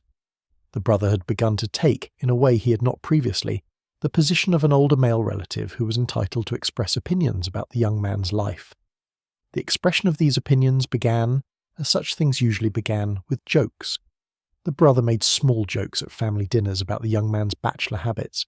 He made small jokes about the apartment in New York, about the trips to Paris, about the fact that the young man's name had not yet appeared in the wedding announcements of the papers. The jokes were mild. They were the kind of jokes that everyone at the table laughed at politely, and that the young man laughed at as well, with the kind of laugh he had learned to produce on such occasions. But the jokes were also the early markers of a shift. They signalled that the brother was no longer willing to maintain, as he had done in his 20s, the position that the young man's life was simply his own business. The brother had begun, in his late 30s, to take a more active interest in the long-term arrangements of the family fortune. The brother had begun, in private conversations with the parents, to express concerns about what would happen to the line if the young man did not eventually do his duty. The brother had begun, in particular, to think about his own children and about what their position would be in the eventual inheritance of the family wealth, and about how the absence of any children from the young man's branch of the family would affect the size and the distribution of the eventual estate. These conversations the young man did not directly witness, but he heard about them, through his mother, in small pieces. His mother did not betray her older son. She did not tell the young man in any direct way what his brother had said, but she let certain phrases drop in certain conversations, and the young man, by the time he was 35, had become an expert reader of his mother's silences and partial sentences, and he understood what was being communicated to him. He understood that the brother had begun to take an active role in the slow internal campaign to bring him to a marriage. He understood that the brother's children, as they grew, were being prepared, in subtle ways, to expect to inherit a larger share of the family wealth than they would otherwise have inherited, on the assumption that the young man would not produce any children of his own. He understood that the family was, in its slow and tender way, beginning the early stages of the rearrangement of the will that would eventually become his particular form of erasure. The young man bore this understanding without protest. He did not, of course, want to inherit a share of the family fortune that he had no use for, and that would, on his death, pass out of the line into whatever institutions he chose to leave it to. He had, by his 30s, made the small private peace with the idea that his eventual estate would be modest, and that the bulk of the family wealth would, in time, pass to his brother's children, and that this was, in some way, the price of the life he had chosen. He did not object to the price. He simply paid it, year by year, in the small daily acceptances that his position required. His relationship with his brother over the decades settled into a particular pattern. They were polite. They were affectionate in a limited way. They saw each other at family gatherings and at funerals and at the occasional private dinner. They did not, after the young man was about 40, ever speak of any matter of substance. The brother had said by then all that he intended to say, and the young man had heard it, and the brother had concluded with the kind of conclusion that older brothers in such families came to, that the young man was a particular kind of disappointing person, and that the family would have to make its arrangements around the disappointment rather than over it. The brother lived to be 76. He died in his sleep in the family house on Fifth Avenue, surrounded by his wife and his children and his grandchildren. The young man, by then 68, attended the funeral and sat in the front pew with the family and watched his brother's coffin being carried out of the cathedral by his brother's sons and grandsons, and felt in his chest a complicated grief that he did not try to sort out at the time, and that he never afterward fully sorted out. His sisters were 3. They were older and younger and youngest. The older sister had married at 20 into a family from Boston and had moved up there and produced 4 children and lived a contented life in a tall, narrow house on Beacon Hill. The young man saw her perhaps 3 times a year, at Christmas and at Easter and at the family summer house.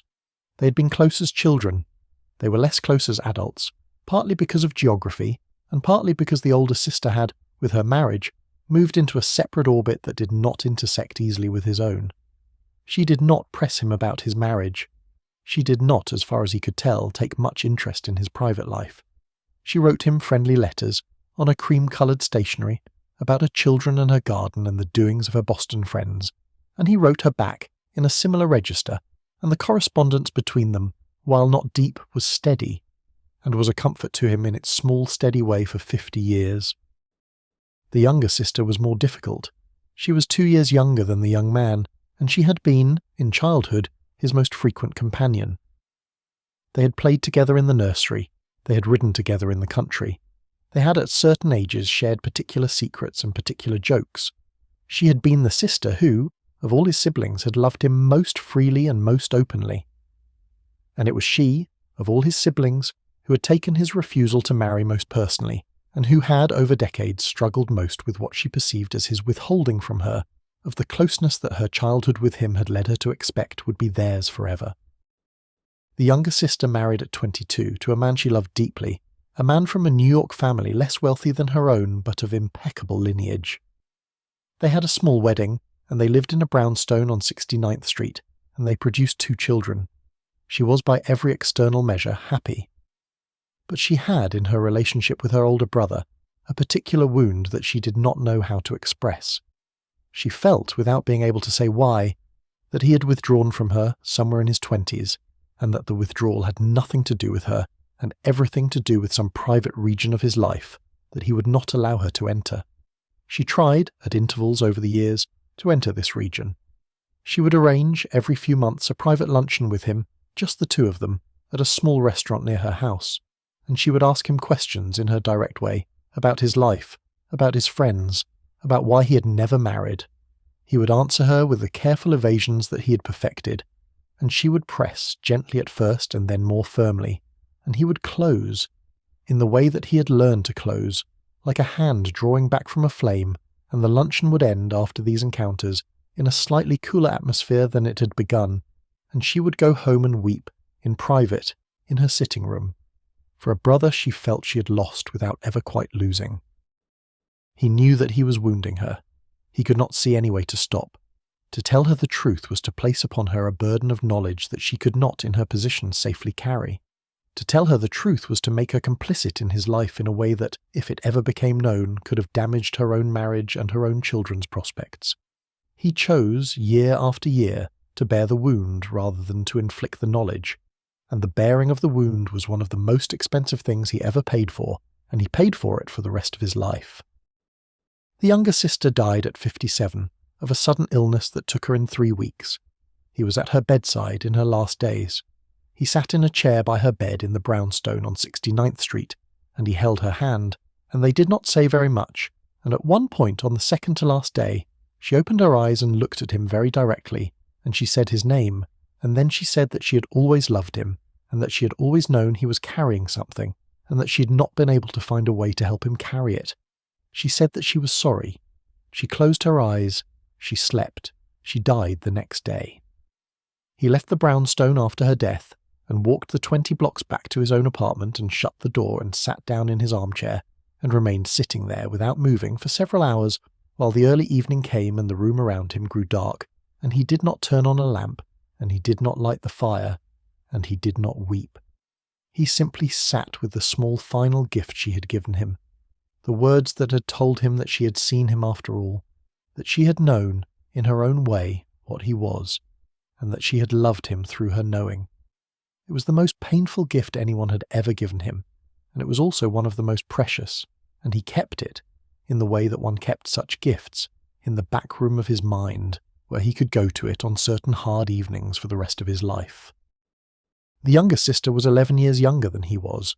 He had not been close to her in childhood because the age gap was too great, but he had become, in his 30s, a kind of fond, distant figure in her early adolescence, the uncle in the city to whom she could write for advice about books or about Paris, or about other matters that her parents would not have understood. She had been the wild one of the family, the one who had refused to marry the first 3 suitable men brought to her, and who had insisted at 24 on marrying a young architect from a family of no particular standing. The marriage had been a small scandal, in its quiet way, in the family. The young man had supported her in it. He had attended the wedding. He had visited the young couple in their first small house on the east side, and he had become, in time, a favourite of their children. An uncle who brought interesting books and who told good stories at the dinner table, and who never made his nieces and nephews feel that they were in any way being measured against any standard they had not chosen for themselves. The younger sister knew in her own way what her older brother was. She had figured it out in her early 20s, with the quickness of an intelligent young woman who had been observing him all her life. She had never spoken of it to him directly. She had simply, by her acceptance of him in all his particularities, communicated to him that she did not require him to be anything other than what he was. The relationship between them, over decades, became one of the steadiest sources of warmth in his life. She and her husband had a place in the Hudson Valley, an old farmhouse in the hills above the river, and the young man, when he was in his 40s and 50s, went up to stay with them several times a year, and the long lazy weekends he spent there, walking in the orchards with his nieces and nephews, sitting on the porch in the evenings while his sister and her husband argued about books, eating long suppers at a table where no one was performing anything, were, when he looked back on his life from the vantage of his 70s, among the happiest hours he had ever lived. The cousins were many. The Gilded Age family was a large entity, and the cousins extended in every direction. There were the cousins from the Boston side, the cousins from the Philadelphia side, the cousins from the cousins, the second cousins and the third cousins, the cousins by marriage and the cousins through complicated remarriages. He had, over the years, a particular fondness for two of these cousins, both of them men a few years older than himself, both of them, like himself, unmarried, both of them living the kind of careful arranged life that he himself was living. These two cousins, taken together, formed for him in his 30s and 40s a kind of small fraternal society, an unofficial union of three, in which the three of them met for dinner perhaps once a month at one of their clubs, and travelled together to Europe in alternating years, and provided for each other, over many decades, the simple, steady knowledge that the way they had chosen to live was not, in the wider geography of the family, an isolated freak but a recognisable type, with its own dignities and its own quiet pleasures, and with a longer tradition than any of the three of them would ever fully discover. Other cousins he saw less frequently, and with less warmth. There were cousins who married rich, and whose lives became, after a few years, a series of yachts and parties and divorces and reconciliations, and the kinds of stories that filled the gossip columns of the papers. There were cousins who managed their portions of the family fortune badly, and who appeared at family gatherings in clothes that had begun, in subtle ways, to suggest a falling off. There were cousins who entered politics, and cousins who took up causes, and cousins who became, in their middle age, slightly eccentric in the ways that wealthy people in our country were always slightly eccentric. The young man observed all of them with a kind of mild interest, and he made his small adjustments of relationship with each of them, and he sat at the cousins' tables when he was invited, and he wrote the appropriate letters of condolence when the cousins died, and the long, slow weather of the family moved on around him. This was the social geography in which his refusal to marry took place. He did not refuse in a vacuum. He refused inside a thick web of relations, each of whom held a piece of opinion about him, and the web pressed against him every day of his life in ways that varied in intensity but that never quite released. Some pressures he absorbed and recovered from, some pressures he could not absorb, and they left, in his interior, the small permanent compressions that all the unmarrying men of his class carried inside themselves, marks that did not appear on any portrait or photograph, but that shaped, in invisible ways, the small habits and the small avoidances and the small private griefs that made up the texture of their days. Outside the kitchen window the morning has continued to advance. The light is now full, the kind of clean even light of a late spring or early summer morning before the heat of the day has begun to assert itself. The radio in the back room is playing a slow program of dance music from the previous decade, the kind of music that an older couple might have danced to in their courting days, and the music drifts down the hall and into the kitchen at a volume that is companionable rather than insistent. The household upstairs is now audibly moving. A door has opened and closed. Footsteps have crossed a bedroom floor. Water has run, briefly, in a bathroom pipe. The morning is becoming, with the slow inevitability of all mornings, the day. The coffee on the back of the stove has been simmering for long enough now that it is, by the standards of those who would drink it, only just within the limits of acceptable. Someone will be down soon to pour the first cup. We are still alone in the kitchen, but our solitude is by small degrees beginning to end. The erasure of an heir from his family record was not the work of a single decision or a single document. It was the work of many decisions and many documents, accumulated over years, each of them small, each of them ostensibly justified by some particular practical reason, none of them ever quite naming what was being done. To understand how the process actually worked, we must look slowly at its component parts.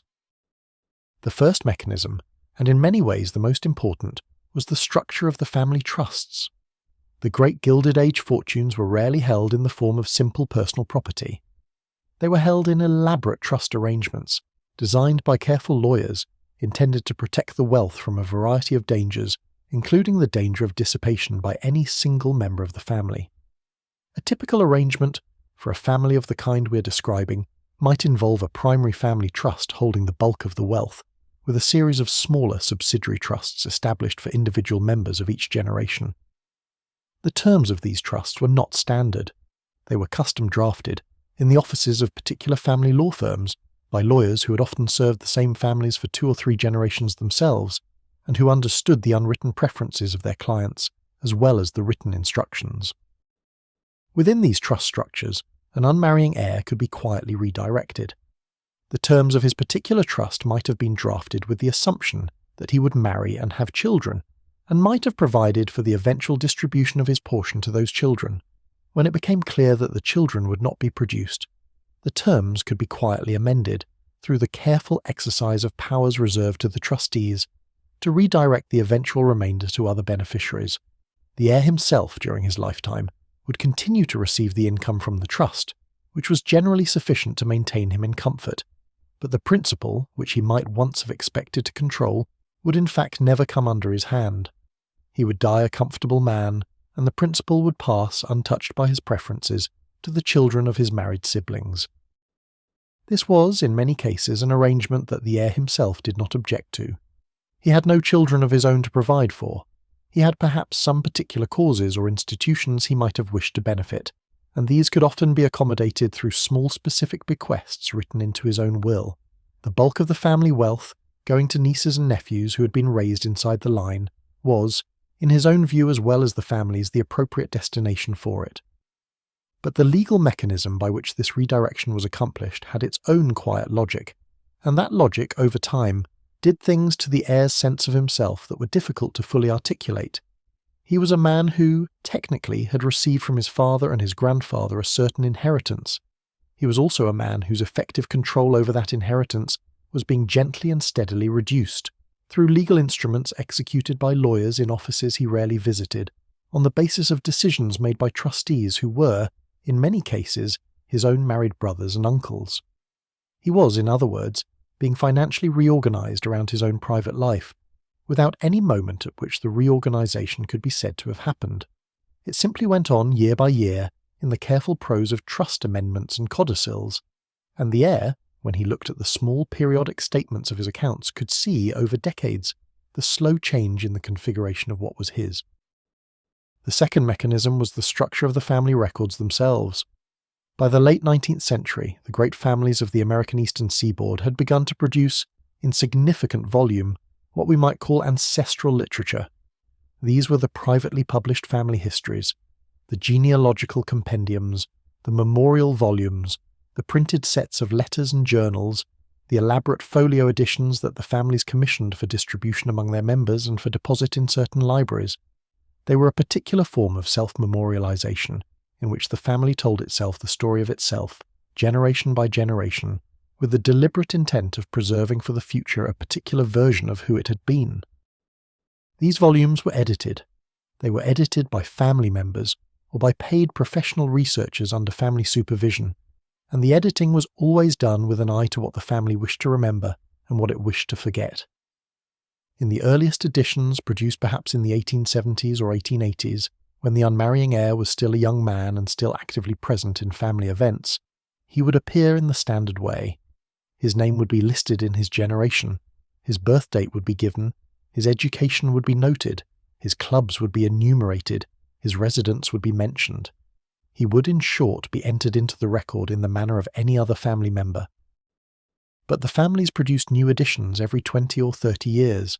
A second edition would appear perhaps when the heir was in his 40s. By this time, the family's view of him had begun to stabilise around the recognition that he would not marry. In this second edition, his entry would be subtly modified.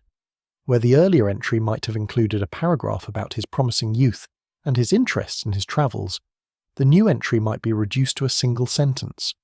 Where the earlier entry might have anticipated his eventual marriage and family, the new entry would carefully omit any such anticipation. His name would still appear, his basic facts would still be given. But the paragraph would shrink by careful and almost imperceptible degrees into something smaller and quieter. A third edition might appear when he was in his 60s or 70s. By this point his married siblings would have produced children, and those children would have grown to adulthood, and the family would have begun the process of accommodating the next generation in its self-image. The space available in the volume was finite. The new generation needed room. Some of the older entries had to be tightened to make space. The unmarrying heir, having produced no descendants of his own to require space in the volume, was a logical candidate for tightening. His entry, in this third edition, might be reduced to 2 or 3 lines. Birth, education, club, residence, death, if he had by then died. The paragraphs that had once accompanied these basic facts would be gone, and the cumulative effect when one set the third edition beside the first was of a man who had grown smaller as the volume had grown larger, a figure who had begun the century at one size and had ended it, in the family's printed memory, at perhaps a quarter of that size. A fourth edition, produced perhaps 30 years after his death, might omit him entirely, or might mention him only in a footnote to the entry of his older brother. By this point, no living member of the family had known him personally. He had become, in the family's collective memory, a small and somewhat puzzling figure, a great-uncle whom no one had ever quite met, an unmarried man whose precise role in the family's history was unclear, and whose name appeared, when it appeared at all, as a curious blank space in the otherwise dense network of marriages and children that the volume was designed to celebrate. The third mechanism was the disposal of his personal effects after his death. When the unmarrying heir died, his apartment or his house was emptied. His books were boxed, his furniture was assessed for value, his papers were sorted. This work was done, in the standard practice of the period, by members of his family, usually under the supervision of the executors of his will. The executors were almost always his married brothers, or if his brothers were dead, the husbands of his sisters, or the older sons of his married siblings. These men, going through his papers, encountered the small private archaeology of his life, the bundles of letters tied with ribbon, the framed photographs on his desk, the inscriptions inside the front covers of certain books, the diaries, if he had kept diaries, the pocket notebooks, the small drawings or watercolours he might have made, the objects that had been gifts from particular friends, with the gifts of particular friends inscribed on small cards still tucked inside them. They encountered, in short, the documentary residue of the second life he'd lived, the life that ran parallel to the family one, and the question of what to do with this residue was a question that no one in the family had to ask aloud because everyone in the family already knew the answer. The papers were sorted. Certain of them, the polite letters from cousins and the correspondence with bankers, and the routine documents of his business affairs, were retained. Other letters, the ones that came from particular friends, the ones that were tied with ribbon and kept in the bottom drawer of the writing desk, the ones whose phrasing, even in their carefully veiled language, made clear what kinds of feelings had passed between the writer and the recipient. These letters were taken out into the backyard of the house, or into the kitchen, or in some cases to the fireplace of the heir's own apartment, and they were burned. The burnings were not always done in haste. Often they were done with a certain solemnity by the executor sitting alone in the late evening, watching the letters one by one as they caught and curled and turned to ash. The executor, in many cases, had loved his brother or his uncle. He was not destroying the letters in a spirit of contempt. He was destroying them in a spirit of protection, as he understood protection, the protection of the family name from the questions that might be raised if the letters were ever to be read by anyone outside the family. The photographs were sorted in a similar way. Photographs of the heir alone, or with his family, or with women in any formal pose were kept. Photographs of him with particular male companions, taken on particular trips, in particular postures, were removed. Some of these photographs were destroyed outright. Others were placed in a sealed envelope and put away in some private location in the executor's own house, where they might be discovered by a grandchild decades later, in a state of confusion about what they were and why they had been kept, with no remaining living person able to explain. The books were given to libraries or to relatives.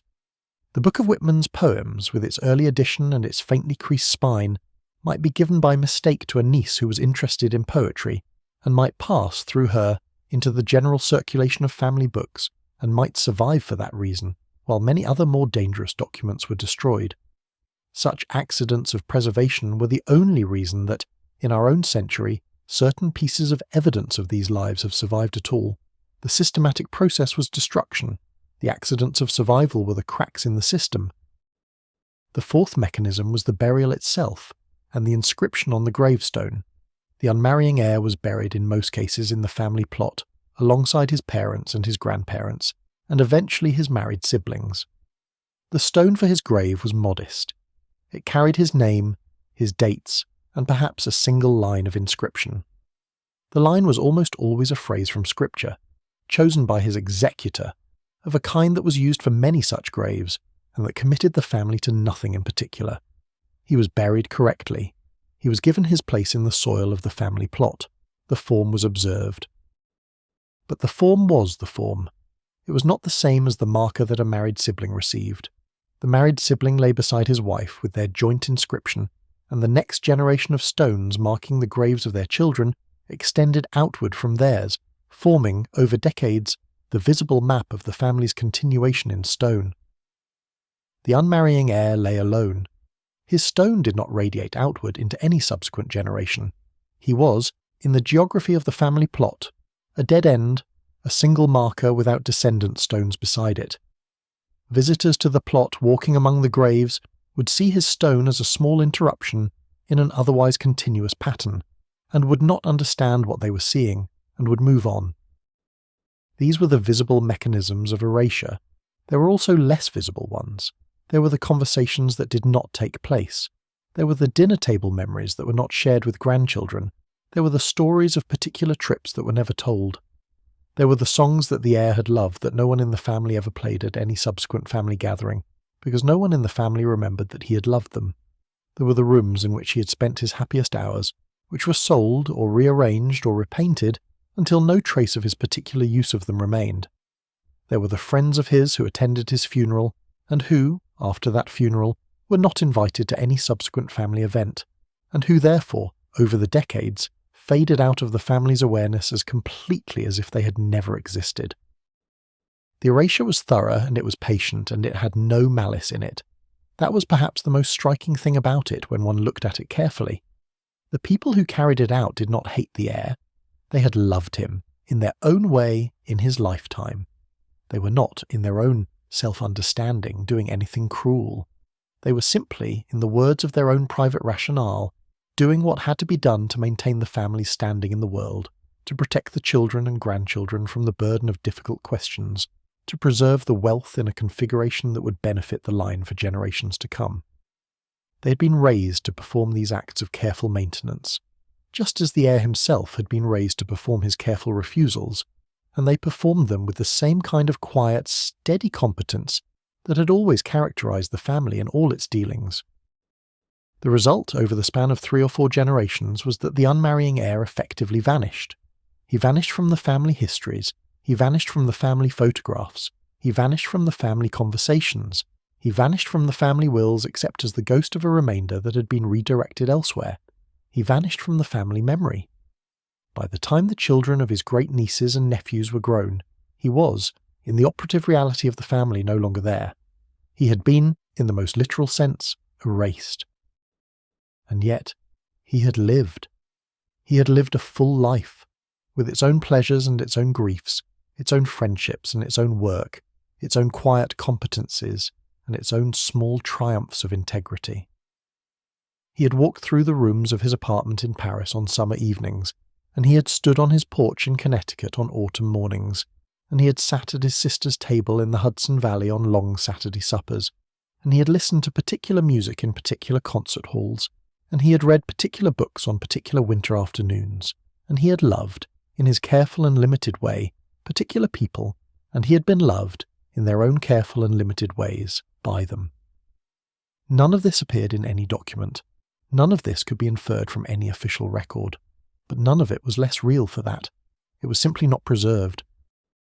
It is one of the small grim ironies of the period that the men who did the most thorough work of erasing their unmarrying relatives were, very often, men who had themselves participated, in their own youth, in friendships and arrangements that, if examined too closely, might have called their own marriages into question.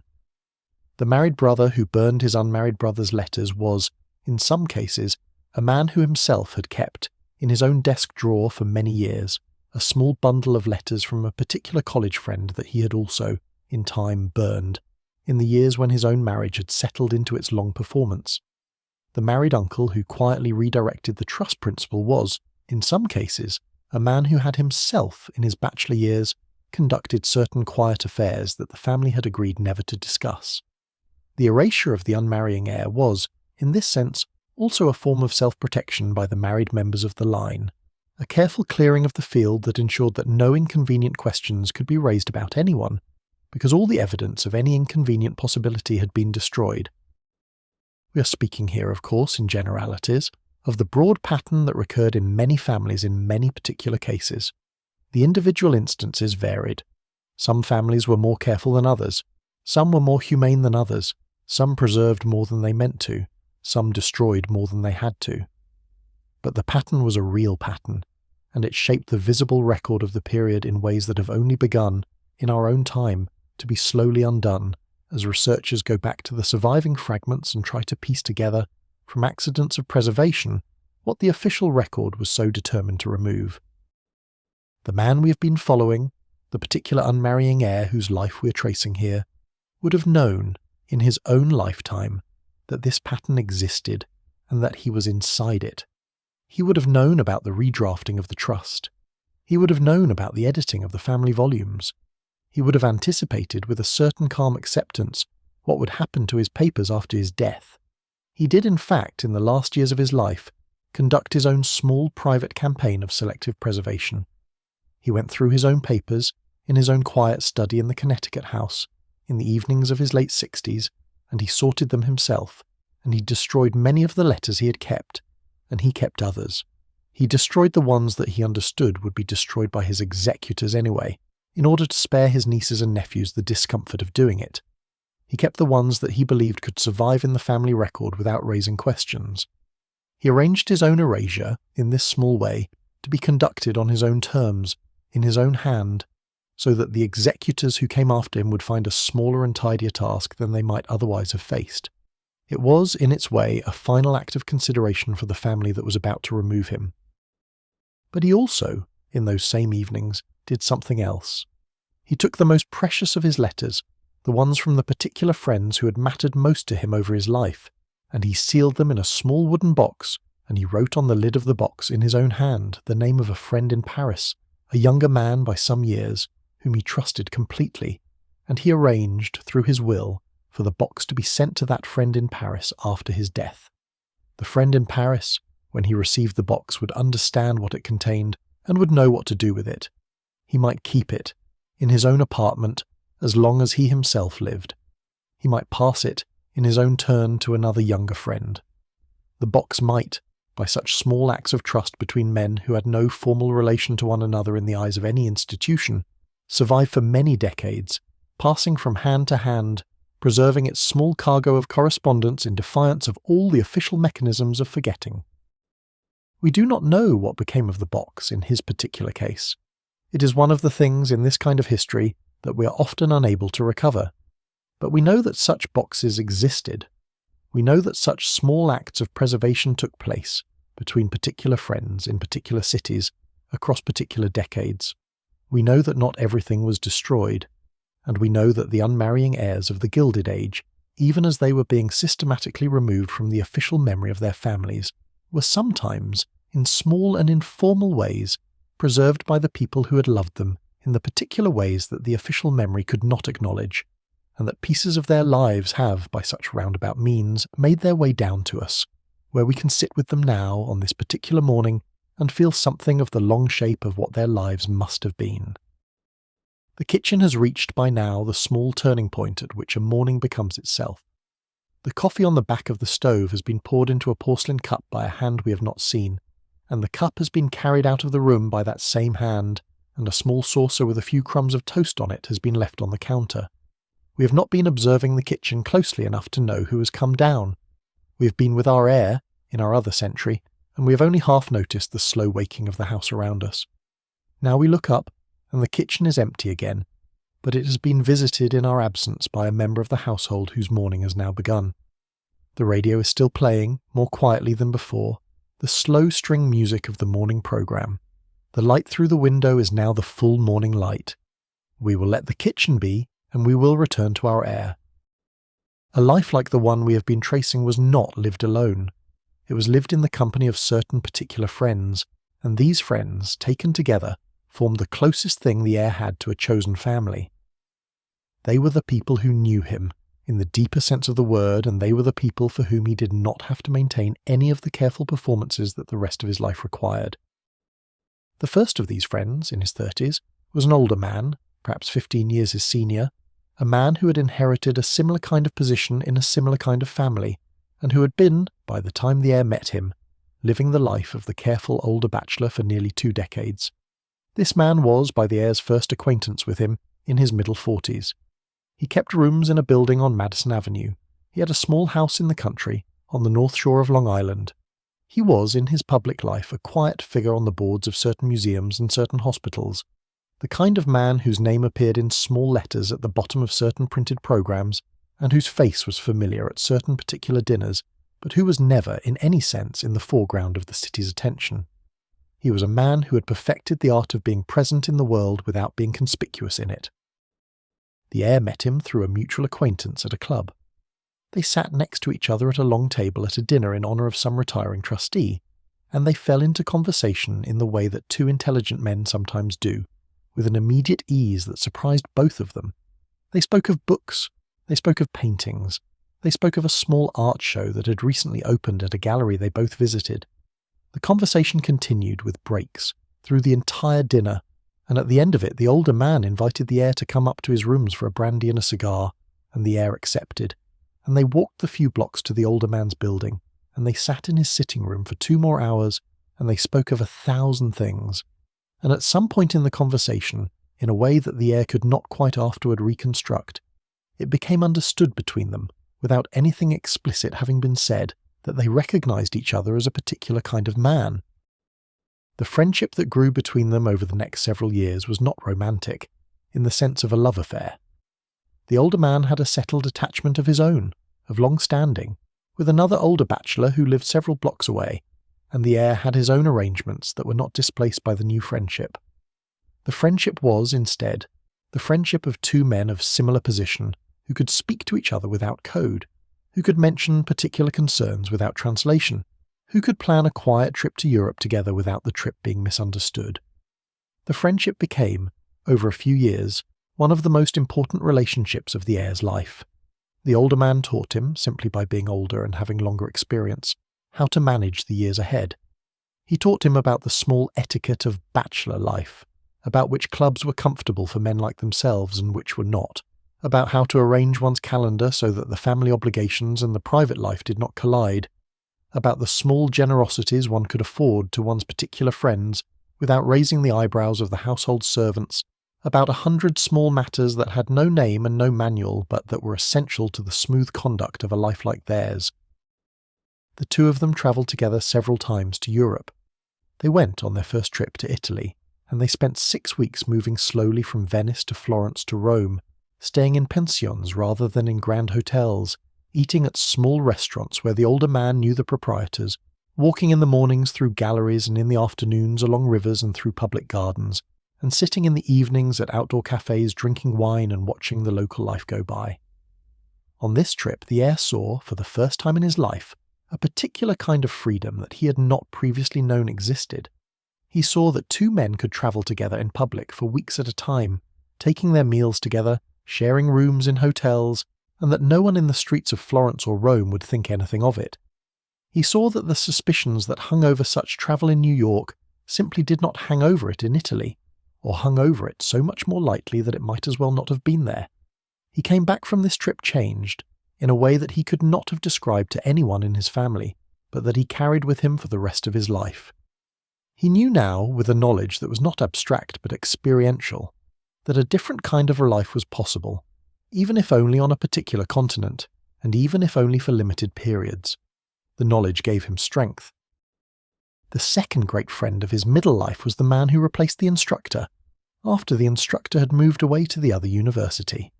This was a man closer to the heir's own age, only 2 years older, a journalist by profession, employed at one of the magazines that had begun to publish in the 1890s. The journalist was a less wealthy man than the heir. He came from a modest family in upstate New York. He had worked his way through a state college and into the city by his own efforts, and he supported himself entirely on his salary. He lived in a small apartment in the village. He had no inheritance to speak of. He had no club memberships. He was, in many of his external particulars, an entirely different kind of man from the heir. But what he had, and what the heir came to love deeply in him, was a quickness of mind and a clarity of feeling that the heir had not encountered before, and a way of seeing the world that simplified, in the heir's own life, many things that had previously seemed complicated. The journalist and the heir met at an evening party at a mutual acquaintance's apartment in the village. They were introduced. They spoke for some hours. They saw each other again, a week later, at a coffee house that the journalist frequented. They began to meet regularly. By the end of 3 months they had become, in the particular way that allowed of no public acknowledgement, the central attachment of each other's lives. The journalist did not move into the heir's apartment uptown. He could not afford to give up his own apartment, and the heir, for his part, could not have explained the journalist's presence in his rooms to his family or to his valet. They maintained, instead, the kind of arrangement that many such couples of the period maintained. They met in the evenings, sometimes at the journalist's apartment and sometimes at the heir's, and they spent particular days together when their schedules permitted, and they went away together on quiet trips to small towns in the Hudson Valley or up the coast of Maine where they were not known, and where they could walk together along the shore without anyone noticing. This relationship lasted for nearly a decade. It was the longest sustained attachment of the heir's life. It ended, not in a quarrel, but in the slow drift of differing circumstances. The journalist was offered, in his late 30s, a position as a foreign correspondent in London, and he took the position, partly because he wanted it and partly because both he and the heir understood, without ever quite saying so, that their attachment was approaching the point at which it was beginning to attract notice in the small social circles where they both occasionally appeared, and that some distance would be a sensible thing for them both. The journalist sailed for London in the autumn of his 39th year. He did not return to live in America for the rest of his life. He and the heir corresponded in careful letters for the next 20 years, until the journalist died of a sudden heart attack in his apartment in London, alone, at the age of 57. The heir received the news in a letter from a mutual friend.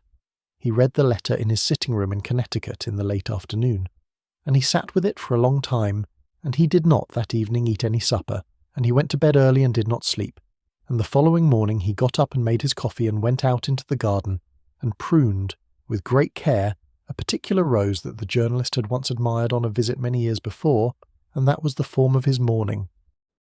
The third friend, and perhaps the deepest in the last decades of the heir's life, was a young man who came into his life when he was already in his late 50s.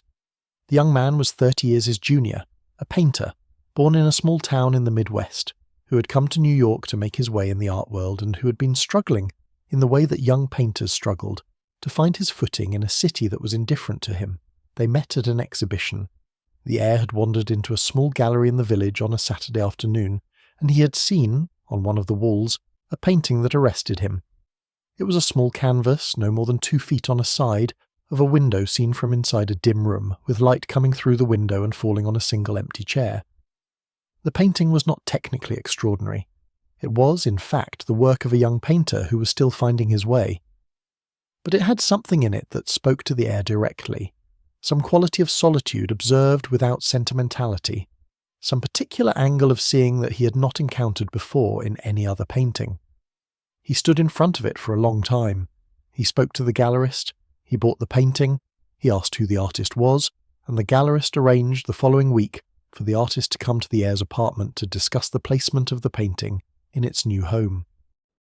The young artist came and they talked, and the heir, who was by then a man with many decades of practice in reading other men, recognised within the first 10 minutes of conversation that this young man was, in some essential particular, like himself. The young artist, for his part, recognised the same thing about the heir. They sat in the heir's sitting room and drank tea, and they talked about painting and about the city and about the young artist's slow progress. And at the end of 2 hours, the heir asked the young artist if he would like to come to the country house in Connecticut for a long weekend, as the heir was planning to go up there the following Friday, and the country was beautiful at this time of year. The young artist accepted. The friendship that grew from this weekend was the last great friendship of the heir's life. It was a friendship, again, that did not quite have a name in any of the languages available to either of them. The heir was 30 years older than the young man. He was not, by his late 50s, the kind of man who could plausibly have entered into a passionate love affair with a man in his late 20s, and he did not, in any case, seek to do so. What he sought, and what the young man also sought, was something quieter. A long, settled friendship across the age difference. A teaching and a learning. A home in which the young man could come to stay for weeks at a time while he was working on his paintings, with no questions asked and no expectations imposed. The heir gave him this. The country house in Connecticut, in the last 15 years of the heir's life, became, in effect, also the young man's house. The young man kept his own apartment in the city, and he came up to the country whenever his work permitted, and he painted in the converted barn that the heir had set up for him, and he ate at the long pine table in the kitchen, and he walked in the orchard, and he slept in the small bedroom at the back of the house that the heir had given him for his use. The young man in time became something like a son to the heir, though neither of them ever used that word. He inherited, when the heir died, the country house and a small endowment to maintain it. The arrangement was made through the heir's will, with the discreet assistance of a particular family lawyer who had served the heir for many years, and who understood the situation perfectly without anyone needing to explain it. The heir's brother, when the will was read, did not object. He had known by then what the country house meant to his older brother, and he had observed, on the few visits he had made up there over the years, the young man's place in the household, and he had made, in his own quiet way, a peace with the arrangement that did not require him to discuss it. The country house passed to the young man.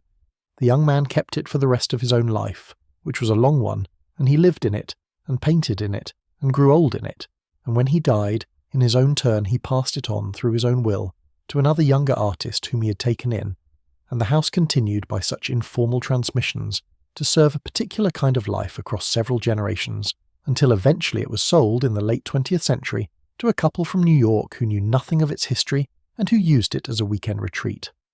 The chain of preservation, in that particular case, lasted only 3 generations, but 3 generations was something. It was more than nothing. These were the friends who knew. There were others, in addition to these 3. There were the 2 cousins already mentioned with whom the heir formed the unofficial union of 3.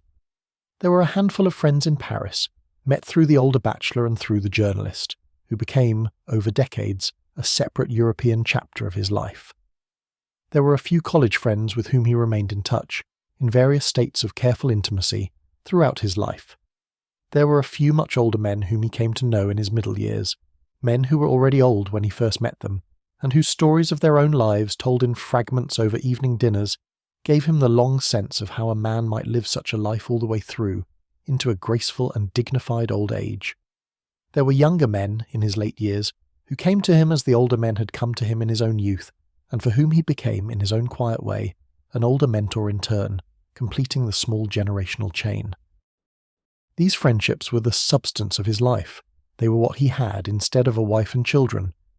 They were what he had instead of the public visible attachments that organised the lives of his married brothers and sisters. They were what filled the hours and the years that, in a different sort of life, would have been filled by the standard contents of family. They were not less than what his married siblings had. They were different. They had their own joys and their own losses, their own daily routines and their own small annual celebrations, their own private vocabularies and their own particular shared memories. They were a complete life, lived in a particular configuration, and the configuration was, by the standards of the world he'd been born into, an invisible one. But it was, by the standards of the man who lived it, the only configuration in which his life could have been what it actually was. Until this point, we have followed one man in particular through the long shape of his life. He was in many of his particulars representative of an entire class of men of his period, and the broad pattern of his life recurred, with variations in the lives of many others. But the variations matter.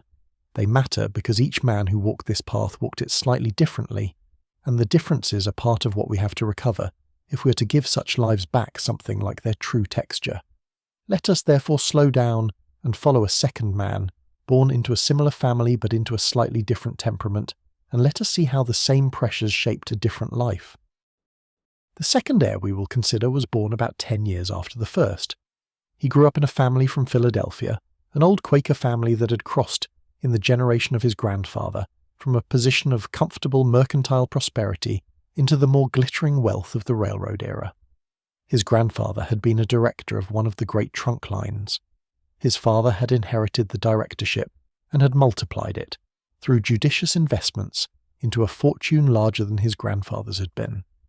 The family, by the time the second heir was born, had moved out of the older Quaker plainness that had marked his grandfather's generation, and had begun to occupy houses and rooms that were not very different, in their material furnishings, from the houses and rooms occupied by the New York families of similar wealth. But the Quaker inheritance had not entirely vanished. It remained in this family as a kind of low undertone in the household speech. The parents still used, between themselves, the old plain forms of address, the thee and thou that had begun to disappear from American Quaker speech generally, but that lingered in this particular house into the 1870s and beyond. The mother attended every week the meeting house in the old part of the city where she had been raised, and the children, while they were young, were taken with her. The father had drifted further from the practice, but he retained in his bearing and his speech a certain Quaker reserve, a certain absence of theatricality that distinguished him from the more flamboyant men of his railroad set. The family was, in this sense, a hybrid creature, with the wealth and the public position of the new Gilded Age plutocracy and the inward habits of an older religious tradition that had counselled for 2 centuries against the pursuit of worldly display. The second heir was the youngest of 4 sons. He grew up in a house on Rittenhouse Square. He was a slight, quiet boy. He did not, like his older brothers, take to the rough sports that were considered appropriate for boys of his class. He preferred reading. He preferred the company of his mother to the company of his father.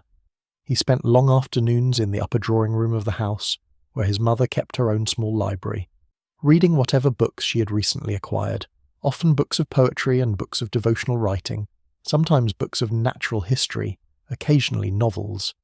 His mother was a gentlewoman, with the quiet humour of certain Quaker women of her generation. She did not press him to be more like his brothers. She let him sit with her in the long afternoons and read whatever he liked, and the 2 of them, mother and youngest son, formed in those years a quiet, intimate union that was, for the second heir, the foundation of his entire emotional life. His father, as is often the case in such situations, paid him less attention than he paid the older sons. The older sons were being trained, with the gradual deliberation that Philadelphia families brought to such matters, for their respective positions in the family's business interests. The eldest would inherit the directorship of the railroad. The second would manage the family bank. The third would be installed as the principal partner in a coal company, in which the family held controlling interest. These 3 positions consumed the father's planning and the father's mentoring. The 4th son, the youngest, was understood from an early age to be a kind of supernumerary. He did not need to be trained for a position because there was no position remaining to be filled. He would receive, in due course, his portion of the trust income. He would do, with himself, whatever a young man of comfortable means did. He was, in the family's quiet calculation, the spare, the one who did not need to be carefully placed because there was nothing in particular for him to do.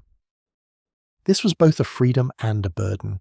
It was a freedom because it meant that the second heir was not required, from his earliest youth, to bend himself to any specific occupational mould. He could read what he liked. He could pursue what interest came to him. He could travel where he liked, within reason, and he could live where he liked. It was a burden because it meant that the family had no plan for him, and that he would have to make his own plan, and that the making of any plan for a young man in his position was a more difficult matter than it appeared from outside. A young man without an occupation in the wealthy classes of 19th century America was a young man whose life had no fixed shape, and whose days had to be filled with something, and whose absence of regular work could become, over decades, a slow corrosion of his sense of his own purpose. The second heir went to college, of course.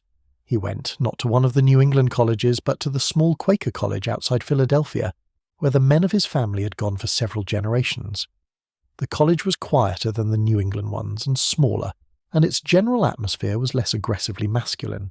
He flourished there in a modest way. He studied literature. He developed a particular interest in the poetry of the 17th century, and he wrote, in his junior year, a long paper on a particular metaphysical poet that was praised by his professor, and that was, for him, the high point of his academic life. He had a few close friends. He sang in the college chapel choir, with a thin but pure tenor voice that did not stand out from the others. He graduated with adequate marks. He came home, at 22, to the house on Rittenhouse Square, with no particular plan for what he would do next. His mother received him with quiet pleasure. His father received him with the kind of polite distance that the father had always shown him, and that the second heir had long since stopped expecting to be replaced with anything more. He took his old bedroom on the upper floor. He resumed his old habit of reading in the small drawing room with his mother in the afternoons. He attended, with the family, the social occasions that filled the Philadelphia season. He was introduced to the daughters of suitable families. He was polite to them. He danced with them. He did not, in the particular Philadelphia way, find any of them especially compelling, and the families of the daughters, observing him over a couple of seasons, did not find him especially compelling either. The Philadelphia young women of the period were perhaps a touch more interested in young men with positions and prospects than the New York ones were. The second heir, with his comfortable income but no clear position and no particular ambitions, was a young man of the second tier as far as their mothers were concerned, and the better matches went elsewhere. This was, in fact, useful to him. It took off his shoulders some of the pressure that would have come to him in a New York family, where the social register required certain marriages to be made at certain ages. In Philadelphia, with its older, more deliberate pace, a young man could go on for several years without anyone particularly noticing that he was not getting married. The pressure was there, but it was lighter, and it did not begin in any organised way until the second heir was nearly 30. By that time, he had begun to establish in his own quiet manner the small particular routines that would shape the rest of his adult life. These routines centred on books, on music, and on a few specific friendships. He had become, by 25, a serious collector of certain kinds of old books. He went often, in the early years, to a particular bookseller on a side street near the city's main library, an elderly man who specialised in 17th and 18th century English literature, and who had, over decades, built up a reputation among collectors throughout the Atlantic seaboard.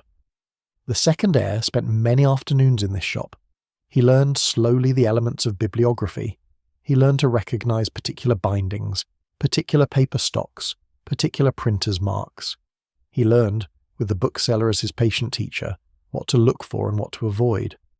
By his late 20s, he had begun to assemble in a particular room of his parents' house that they had ceded to him for the purpose, a small but serious collection of early printed books of English poetry, focused especially on the metaphysical poets that he had loved since college.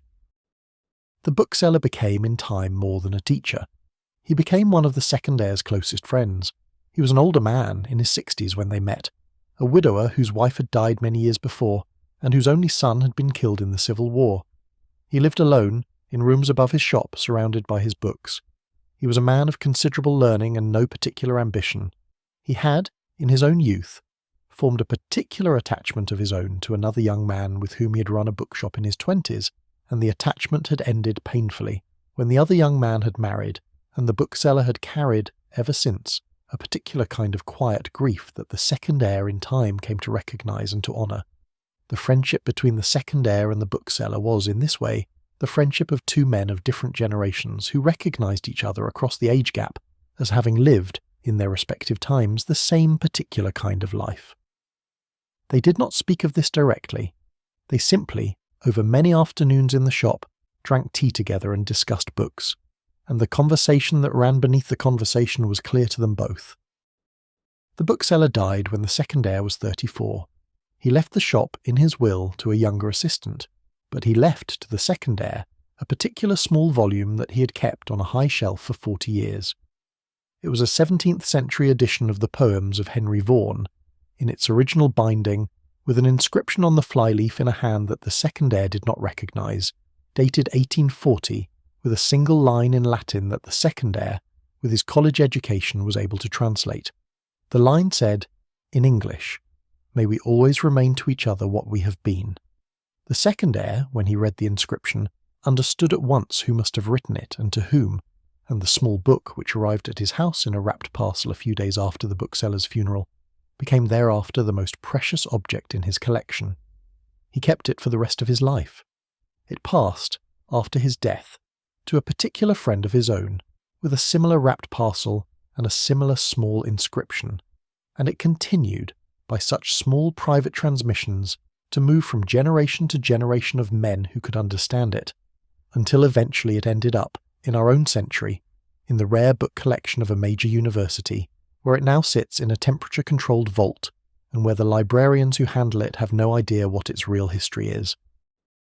The second heir's friendships with men were, on the whole, friendships with men older than himself in his early life, and friendships with men younger than himself in his later life.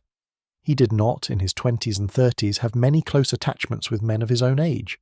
The men of his own age were, in his social world, all in the process of marrying and establishing families, and the closeness of their friendships with him faded year by year, as their wives and children took up more of their attention. The second heir was left, by his middle 30s, somewhat isolated among his contemporaries, and he formed, in compensation, friendships across the age divide on either side. His attachment to his mother, meanwhile, deepened. She was in his 30s, a woman in her late 50s, and she had begun to suffer intermittently from a recurring complaint of the heart that left her, for weeks at a time, confined to her rooms. The second heir, who continued to live in his parents' house long after his older brothers had moved to their own establishments, became, in his mother's illness, her chief companion. He read to her in the afternoons. He sat with her in the evenings. He attended to her in a way that, in another sort of family, might have been performed by a daughter, but that, in this family, fell to the son who had remained at home. His mother appreciated his attentions, and she did not, in her remaining years, press him in any way about marriage. She had, in fact, by then come to her own private understanding of who he was, and she had made, in her own gentle way, her peace with that understanding. She loved him without condition. She did not need him to be anything other than what he was, and he in his turn loved her with a depth and steadiness that no other relationship of his life ever quite matched, not because he loved her better than he loved any of his particular friends, but because she had been his first companion in the world, and the configuration of his love for her had been laid down before any other configuration was possible. She died when he was 38. The death was not sudden. She had been declining for some months, and the family had had time to prepare. He was at her bedside when she died, along with his father and his brothers. She was conscious, almost to the end. She spoke to each of them in turn. To him, in particular, she said something that he kept in his memory for the rest of his life. She said, in the old Quaker form, that "Thee has been a faithful son, and thee has given me much joy, and I hope thee will be very gentle with thyself in the years ahead." She closed her eyes. She slept. She died perhaps 2 hours later. The funeral was at the meeting house. The family went, all 4 sons and the father, in a single carriage. The meeting house was full. The mother had been loved by many people in the city. The service was simple, in the Quaker manner, with no music and no priest, only the silence and the occasional rising of one or another member of the meeting to speak of her. The second heir, after his mother's death, did not at first know what to do with himself. He continued to live in the house on Rittenhouse Square with his father, but his father was an old man by then, and the two of them, in the absence of his mother's mediating presence, found themselves with little to say to each other. The father, after his wife's death, became increasingly silent. He sat in his library in the evenings. He took his meals in the dining room with his son, and the meals were largely silent, broken only by the occasional polite remark. He read his newspapers. He attended to his correspondence. He did not, in the 4 years that he survived his wife, ever speak to the second heir about anything personal. The relationship between them, which had never been close, became in those years a kind of formal cohabitation. 2 men sharing a large house, and observing the courtesies required by their circumstances, with no real intimacy between them and no expectation that any was possible. When the father died, 4 years after the mother, the second heir was 42. The estate was settled. The older brothers received their substantial portions, calibrated to their roles in the family enterprises. The second heir received his portion, which was, as he had expected, the smallest of the four, but which was, by any reasonable measure, more than enough to live on comfortably for the rest of his life. The house on Rittenhouse Square was sold. The proceeds were divided. The second heir, with his portion of the proceeds, bought a smaller house, on a quieter street a few blocks away, and he moved into it, with his books and his music and the small collection of furniture he had inherited from his mother, and he began, at 42, the second half of his life. This second half of his life was in many ways the part that he himself, in his old age, looked back on with the most satisfaction. He had by then made his peace with his own configuration. He had stopped expecting anything from his family that they had not by that point given him. He had a sufficient income, he had a comfortable house, he had a circle of friends that, while not large, was deep and steady. He had his books, he had his music. He had in his late 40s taken up the slow methodical translation into English of a long Italian devotional poem of the 16th century, a project that occupied him, in small daily instalments, for the better part of 15 years, and that gave to his days a sense of purpose that nothing else in his life had quite provided. The translation, when he finally finished it, was published in a small private edition by a Philadelphia press. It was praised by the small handful of scholars who knew the original. It sold perhaps 400 copies. It was, for him, the work he was most proud of, and it was the work that, in his own private hierarchy of his life's accomplishments, occupied the highest place. The second heir lived to be 79. He died peacefully in his own bed in the smaller house, attended by his housekeeper and by a friend who had been with him for nearly 40 years. His older brothers had all predeceased him, and his nephews and nieces, when they came to settle his estate, found his affairs in remarkably good order. He had left clear instructions. He had distributed, by gift over the last several years of his life, many of his most precious objects to particular friends and to particular institutions. His library went by his bequest to the small Quaker college where he had been educated, where it remains today as a separate collection bearing his name. The Vaughan with the inscription was not in the bequest. It had been wrapped, weeks before his death, in a small parcel addressed to a particular younger friend of his own, and after his death it had been quietly mailed by his housekeeper, in accordance with his standing instructions. The friend received it. The book continued on its long quiet journey through the generations. In the family histories of the Philadelphia family, the second heir appears, in the first editions, as the youngest of 4 sons. By the 3rd edition, his entry has been reduced to a single sentence. By the 5th edition, he is not mentioned at all.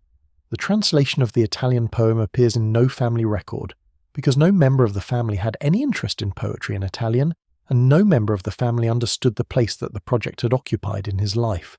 The house on the quiet street was sold after his death and converted in the early 20th century into a small apartment building, and there is today no plaque on the building noting that he ever lived there. He has been, in the official record, very thoroughly removed.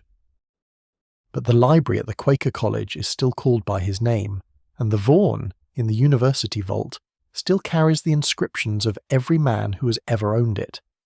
And in a small archive in Philadelphia, there is, in the papers of a long-deceased friend of his, a bundle of letters from him that survived the executor's flames, because the friend, who had received the letters during his own lifetime, had given them, before his own death, to a literary historian who was researching a different subject entirely.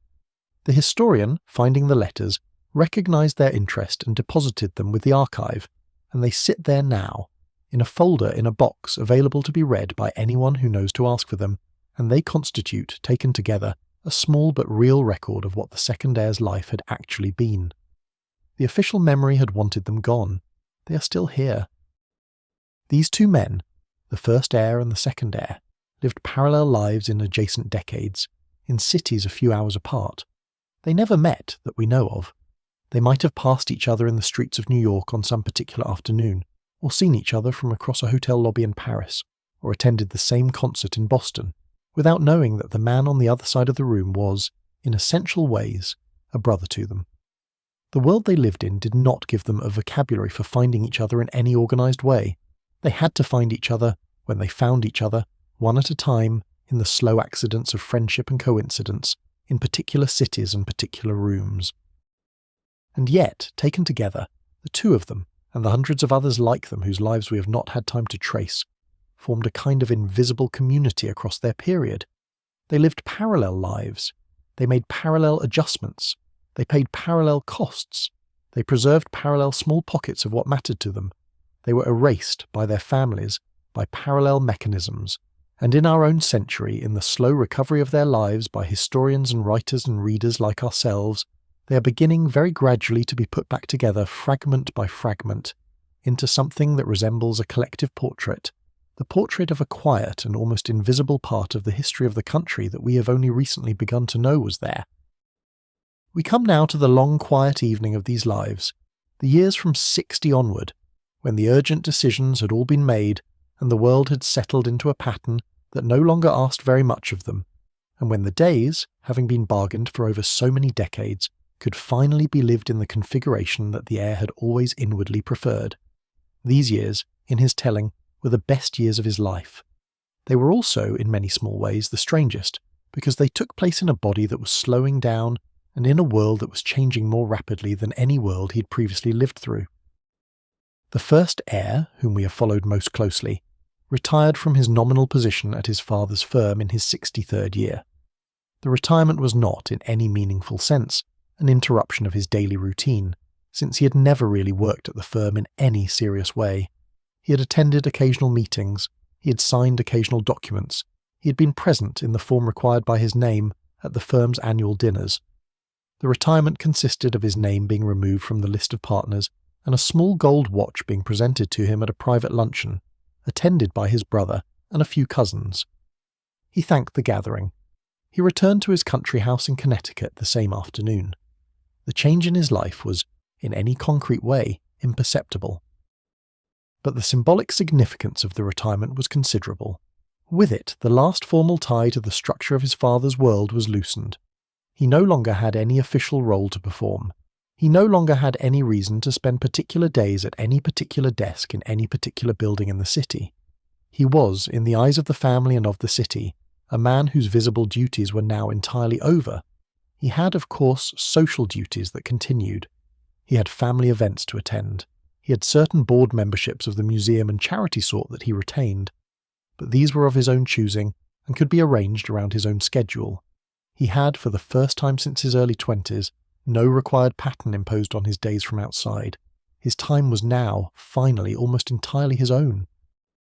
He used this time, in his 60s, in a way that combined the habits he had developed over many decades with a slightly slower rhythm. He divided the year, broadly, into a Connecticut half and a New York half, with a few weeks in Paris each spring and a few weeks at Newport each summer, and the divisions held with reasonable steadiness from one year to the next.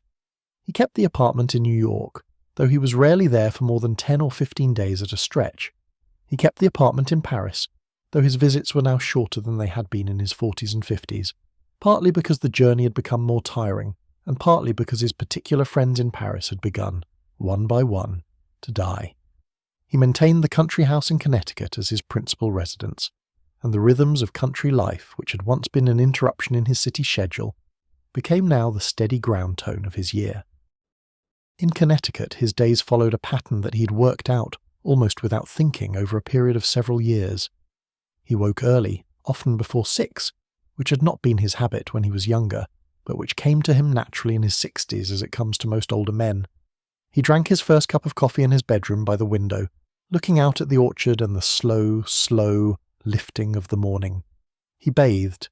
He dressed, in clothes that were carefully chosen, but that had a slightly softer character than his city clothes, with cotton and linen replacing the worsted wool, and shoes of a heavier and more comfortable construction, replacing the polished town shoes. He came downstairs. He took his breakfast in the kitchen, alone, with his housekeeper bringing him eggs and toast and the second pot of coffee. After breakfast, he went out into the garden. He worked for an hour or two, depending on the weather, at whatever the garden required of him on that day. In the spring, he pruned and planted. In the summer, he weeded and watered. In the autumn, he raked and cut back. In the winter, he walked through the orchard checking on the trees, and he chopped a small amount of kindling for the stove. The garden work was, for him, a slow, steady form of meditation. He did not think much while he worked. He simply moved his hands, and his hands, after many years of this work, knew what to do without much guidance from his mind. The work used him up gently, and when he came back into the house, in the middle of the morning, he was tired in a particular pleasant way that made the rest of the day easier to inhabit. In the middle of the morning he sat in the library that he had made out of the old barn.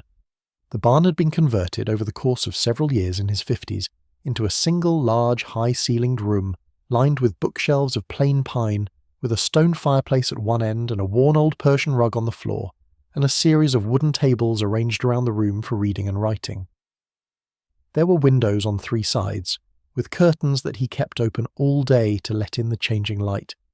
He sat in the middle of the morning at one particular table near a particular window, with the materials of whatever project he was currently pursuing spread out around him, and he worked in his slow, steady way for 2 or 3 hours. His projects in his old age were modest. He had begun, in his late 50s, to keep a private journal of his reading. He read several books a week in his old age, and he wrote in his journal his thoughts about each of them, sometimes a paragraph, sometimes a page, sometimes several pages. The journal, by the end of his life, ran to 17 leather-bound volumes, each filled in his careful, even hand. He had no intention of publishing the journals. He kept them for himself.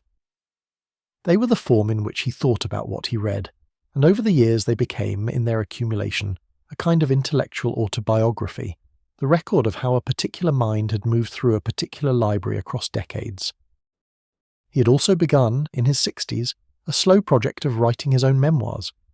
These memoirs were not for publication either. They were a record, in the most general terms, of the events of his life.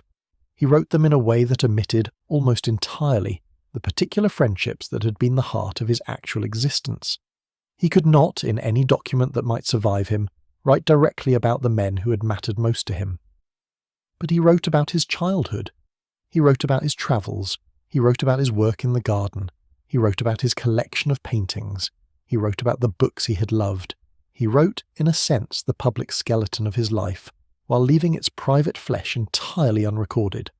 The memoirs, when he had finished them, ran to about 300 pages in manuscript, and he left them, in his will, to a particular nephew who he believed would understand them, and the nephew did indeed understand them, and they sit now in the family archive as one of the more reticent personal documents of their period, a document whose interest lies almost entirely in what it does not say. At 1 in the afternoon he stopped his work. He had luncheon in the kitchen, alone or with whoever happened to be visiting. The luncheon was always simple. Soup in the winter, a salad in the summer, a piece of bread, a wedge of cheese, a small glass of wine. He took perhaps 30 minutes over the meal. He read the morning newspaper as he ate when he was alone. When he had a visitor, he set the newspaper aside and conversed. After luncheon he napped. The nap was a habit that he had developed in his late 50s, and that became increasingly central to his daily rhythm as he grew older. He went up to his bedroom, removed his outer clothes, lay down on top of the bed with a light blanket over him, and slept for an hour or sometimes longer. The nap restored him for the second half of the day. Without it, he found, by his 70s, that he could not face the afternoon and evening with any pleasure. After the nap, in the middle of the afternoon, he walked. This was the great habit of his old age. He walked every day, regardless of weather, for at least an hour, often longer.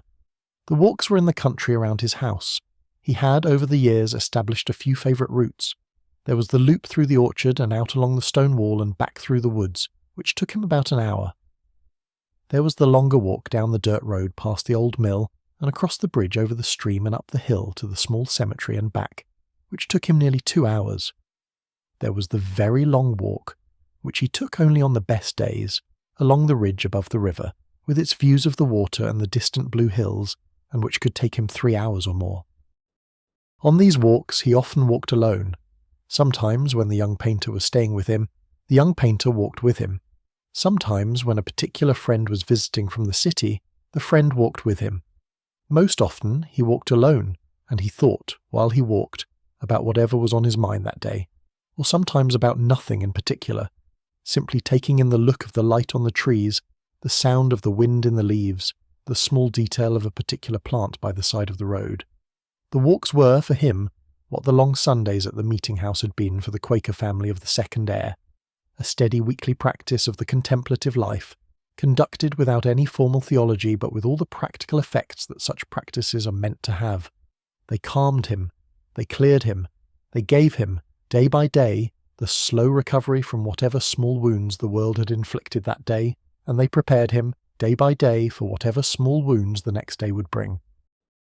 Toward the end of the afternoon he returned to the house. He bathed again, in the warm months in a quick rinse, in the cold months in a longer hot bath that loosened his muscles after the walk. He changed into different clothes, his evening clothes, which were not formal but which were a step more careful than his afternoon clothes, with a soft jacket and a clean shirt and a quiet tie. He came down into the sitting room. He poured himself a small glass of sherry. He sat in his armchair by the window and watched the light leave the garden. In the evening, supper. He ate supper, in his old age, more often than not alone. The housekeeper prepared something simple, a roast chicken on certain nights, a piece of fish on others, a vegetable stew in the summer when the garden was producing, a bowl of soup in the depth of winter.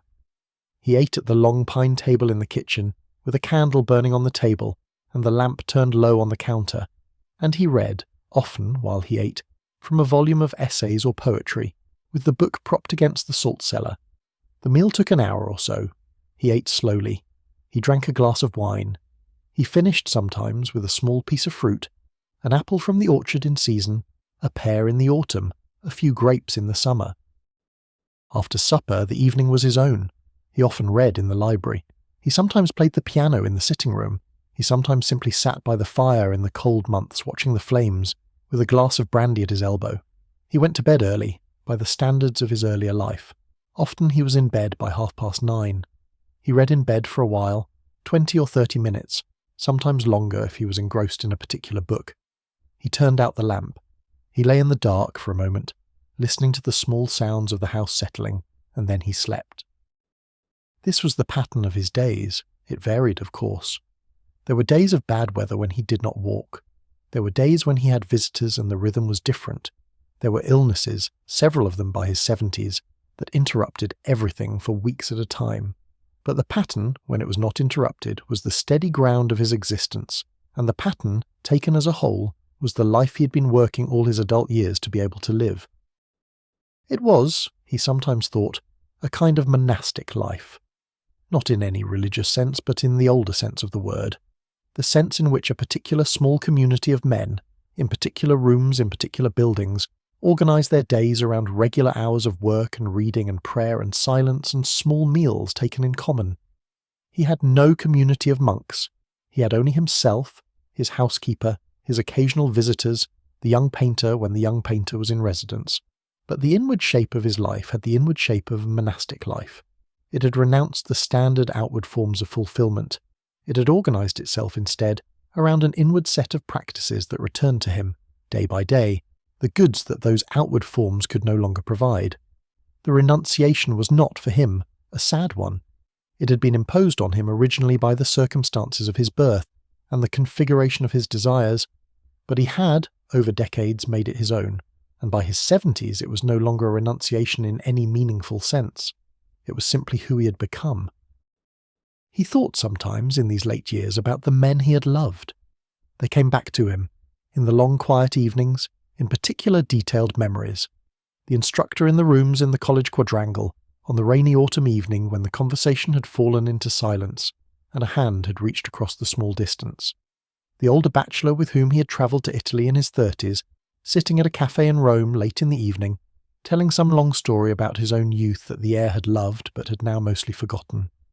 The journalist in the small apartment in the village, in the early days of their attachment, when everything had been new and the future had seemed simpler than it turned out to be, the young painter walking through the orchard in the autumn, with the leaves falling around him, talking about a painting that he was struggling to finish.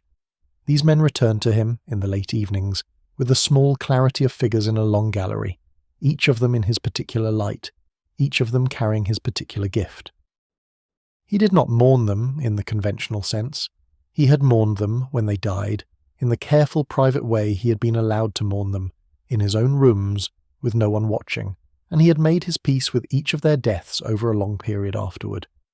By his 70s, they did not return as ghosts. They returned as companions. They were the population of his interior, the unseen attending presence that walked with him on the walks and sat with him at the supper table and lay with him in the dark before sleep. He spoke to them, sometimes aloud when he was alone in the country house, the way an old man sometimes speaks to people who are not there. He told them small things about the day. He asked them small questions that he did not expect answered. He thanked them occasionally for particular things. The practice would have struck an observer as eccentric, perhaps, but no observer was usually present, and the practice gave him comfort, and the practice was, in its own way, a continuation of the conversations that he had had with them over the course of his life. He did, in his old age, also think about his family. He thought about his mother, who had died when he was 47 in the family house, with him at her bedside, and whose last words to him had been simple instructions about the disposal of certain pieces of jewellery to her granddaughters. He thought about his father, who had died when he was 53, less than a year after his mother, of what the doctors called grief, but what was probably simply the failure of a heart that had been working for many decades. He thought about his older brother, who had died when he was 68, and about the difficult, complicated relationship they had had, and about the affection that had lain, in spite of everything, under the difficulty.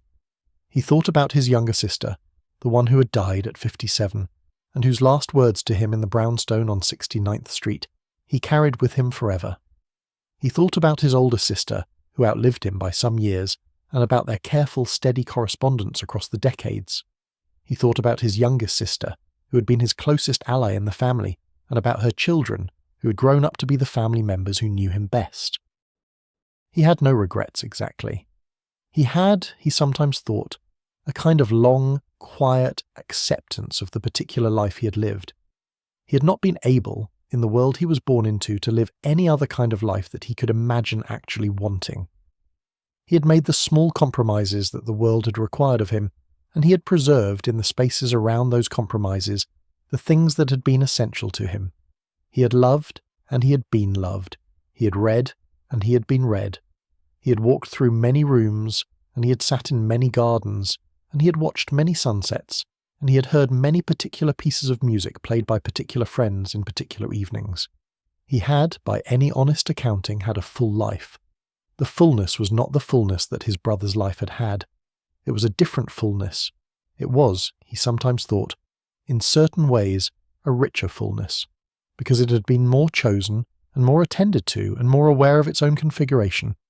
But he did not press that comparison. He did not need to. The young painter in those last years was the closest companion of his daily life.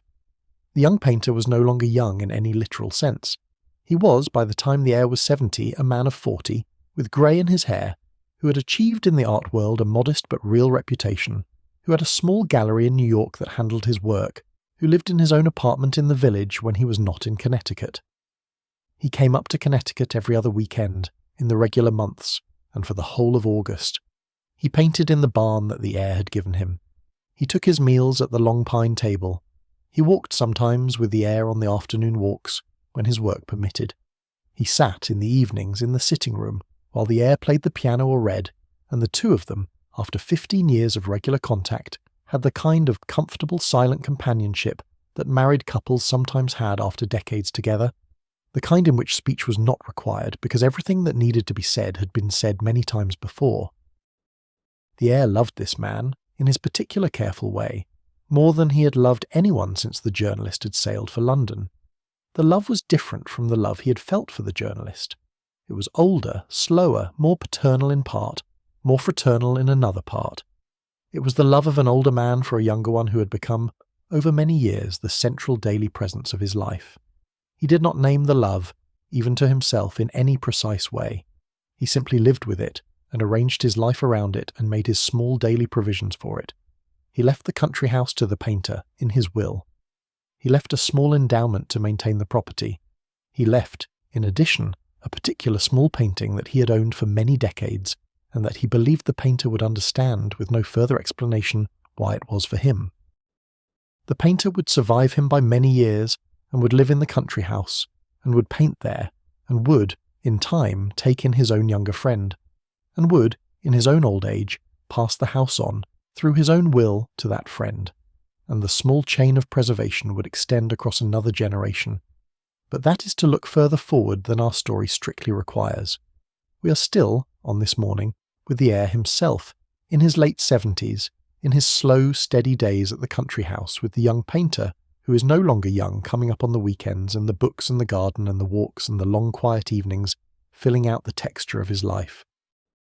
He died in his 79th year. He died in his bed in the country house in late autumn, after a brief illness of perhaps 3 weeks. He was conscious, almost to the end. The young painter was with him in the last hours. The doctor came and went. The housekeeper sat in the kitchen with a relative who had come up from the village to keep her company. The heir, in his last conscious moments, looked at the young painter who was sitting by the bed, and he said very softly that he was grateful for everything. He closed his eyes. He slept. He died, perhaps an hour later, without waking. The young painter remained at the bedside for some time after he had stopped breathing, before going down to tell the others.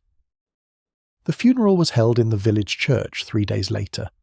It was attended by the family from the city, by a handful of his particular friends who were still alive, by the young painter, by the housekeeper, by a few neighbours from the village. The service was brief. The minister, who had not known the heir well, said a few general words, the kind of words that ministers say at the funerals of older men whose particular lives they have not been involved with. The hymns were the standard hymns.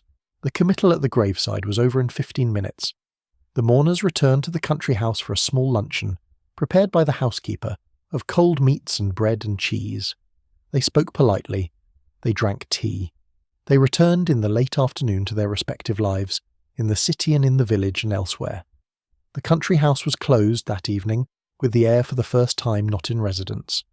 The lights were turned off one by one. The doors were locked. The young painter remained for a few more days to attend to the immediate aftermath, and then he too returned to the city, with the understanding that he would come back in a week to begin the longer process of settling in. The estate was settled over the following 6 months. The trust principle, which had been redirected over many years, passed in due course to the heir's brother's grandchildren, who used it for various of their own purposes, in ways that the heir would not have particularly approved of, but that he had, in his lifetime, made his peace with not being able to control. The apartment in New York was sold, and its furniture distributed. The apartment in Paris was sold, and a small endowment from the sale was, by the heir's instruction, given to a particular charity in the city that he had supported for many years. The country house went to the young painter, as arranged. The papers, after the executors had been through them, were largely burned. The journals of reading were kept by the young painter for his own private reference, and were eventually given, on his own death, to a literary archive, where they sit now in their 17 volumes, occasionally consulted by graduate students researching the reading habits of late 19th century American men of letters. Of his particular friends, the ones who had survived him, several lived for many more years. The painter we have mentioned, 2 of the cousins, a few of the Paris friends. They lived out their own old ages in their own ways, and they too in time died, and their papers in their turn were sorted, and the small bundles of letters that they had received from the heir over the years were, in most cases, burned by their executors, and the heir's name vanished from those archives as it had vanished from his own. But not all of the bundles were burned. Some of them survived. They survive now in archives in cities he had never visited, in libraries that did not exist in his lifetime, in folders that no living person has yet read, but that may, in some future decade, be opened by some patient researcher who will piece together, from the scattered fragments, the small detailed shape of who he actually was. This is what we are doing in our way this morning. We are being that patient researcher. We are taking what fragments have come down to us, and we are sitting with them in the slow time of a sleep story, and we are trying to give back, to a man who was very thoroughly erased by the people who loved him, something like the shape of his actual life. We cannot give back everything. The voice he had, the small particular gestures, the look of his face in the late evening light, the smell of his particular cologne, the timbre of his laugh when he was amused, these are gone, and they will not come back.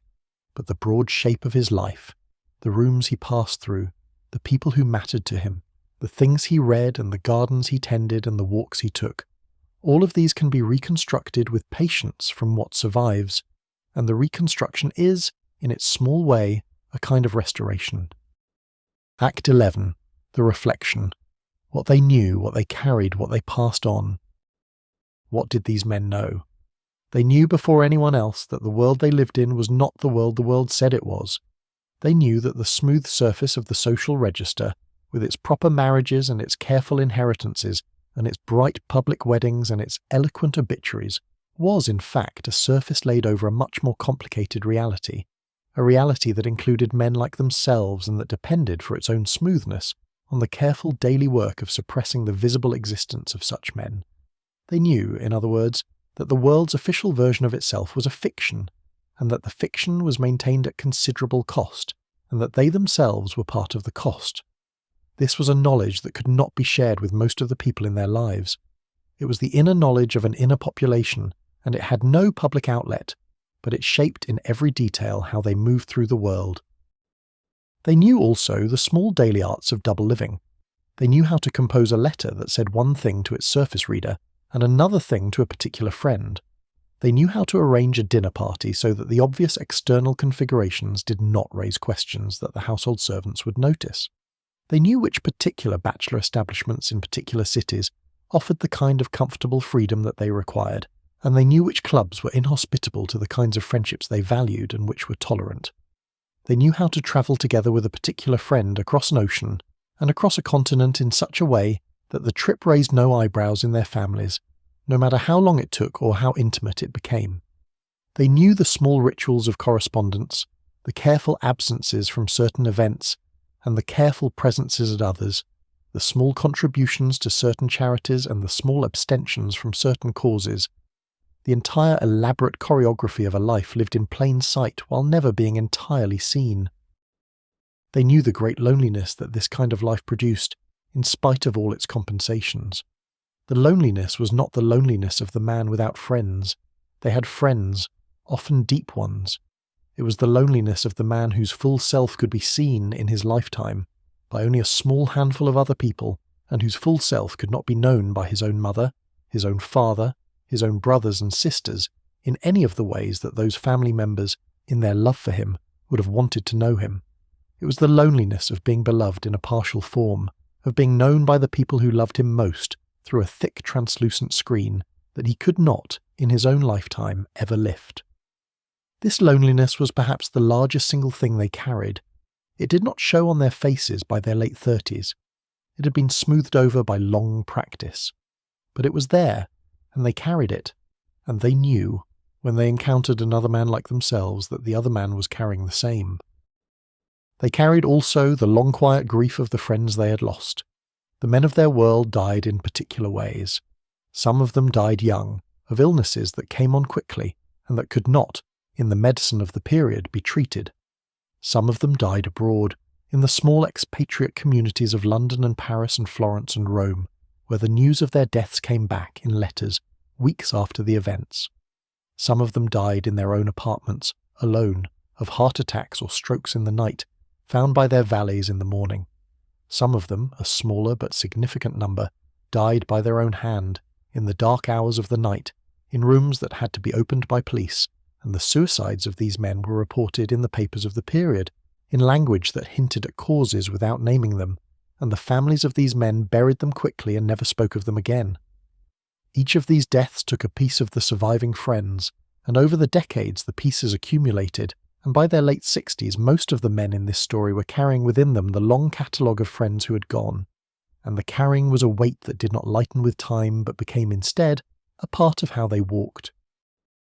They carried, finally, the long careful labour of preserving what could be preserved of their lives in the face of the official mechanisms of their erasure.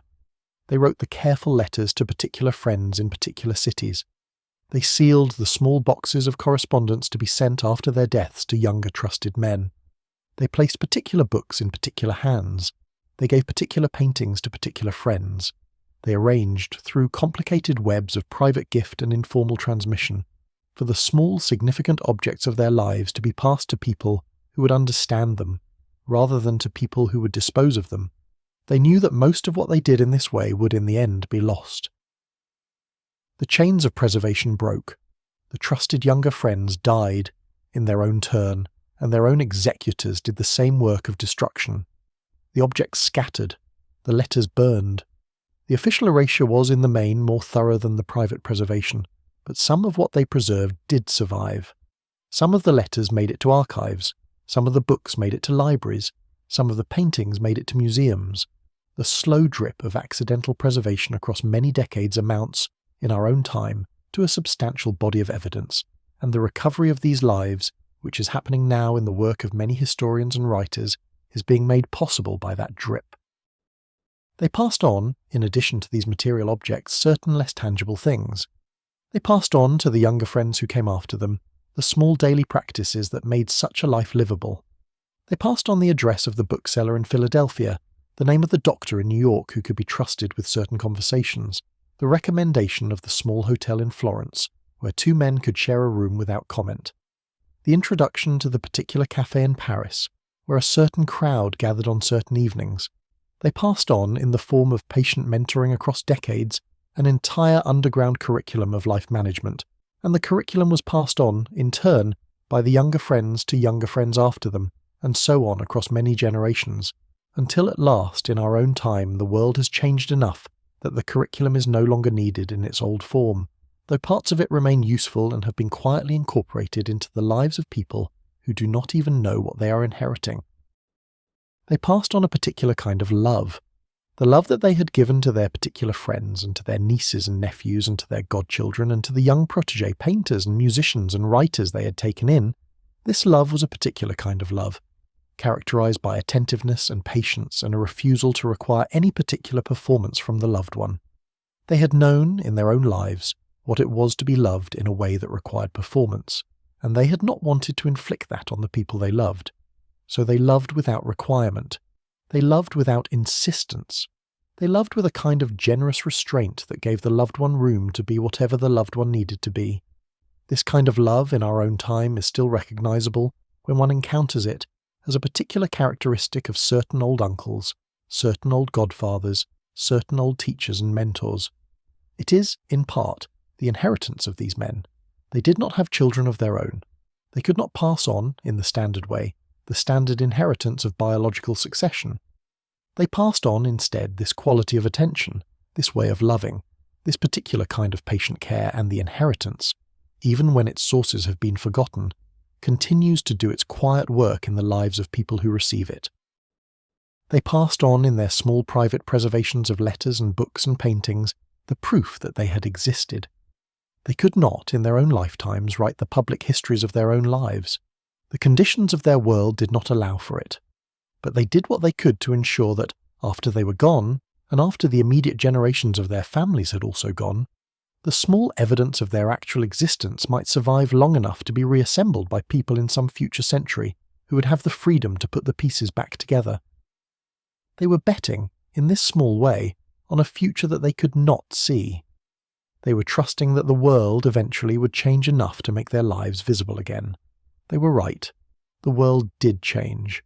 The change has not been complete, and the visibility is partial, and many of them are still in their archives, waiting to be read, but the betting was not in vain, and the future they trusted has begun to arrive. What did they leave us? They left us first the small concrete things, the letters and the photographs and the inscribed books and the painted portraits, the diaries that did make it through the executors and into the archives, the small physical traces that the systematic erasure failed to remove. These traces, taken together, are still being assembled, and the assembling is one of the slow, patient projects of the historical work of our own period. They left us, second, the example of how a particular kind of life can be lived under impossible conditions, with grace and dignity and a fundamental integrity, without the protections of either public acknowledgement or institutional support. The example is useful in our own time, not only to people who live similar kinds of lives, but to anyone whose existence requires the careful management of a difficult position. There are many such positions, in any age. The lessons of how these men managed theirs are, in their broad strokes, applicable to more situations than the specific one they faced. They left us, third, the difficult lesson that loving someone who cannot be loved openly is still, fully and completely loving them. The loves of these men, conducted under all the constraints we have described, were real loves. They produced real attachments. They sustained real lives. They were not lesser loves because they could not be celebrated at public weddings. They were not partial loves because they could not be acknowledged in family announcements. They were, by the only measure that matters in the actual experience of two human beings together, full loves, and they shaped the lives of the people who lived them as completely as any love ever shapes any life.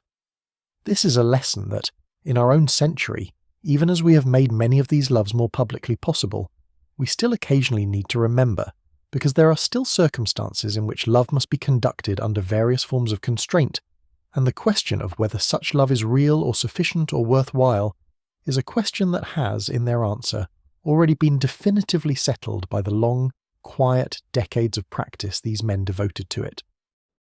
They left us finally the slow lesson that erasure is not absolute.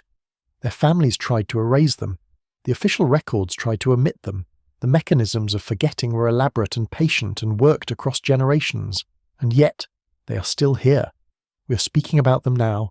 We have been sitting on this slow morning with the shape of their lives in front of us. The erasure failed in the end, because the lives themselves were too dense and too real to be entirely removed. Pieces of them survived. The pieces have been gathered. The gathering continues.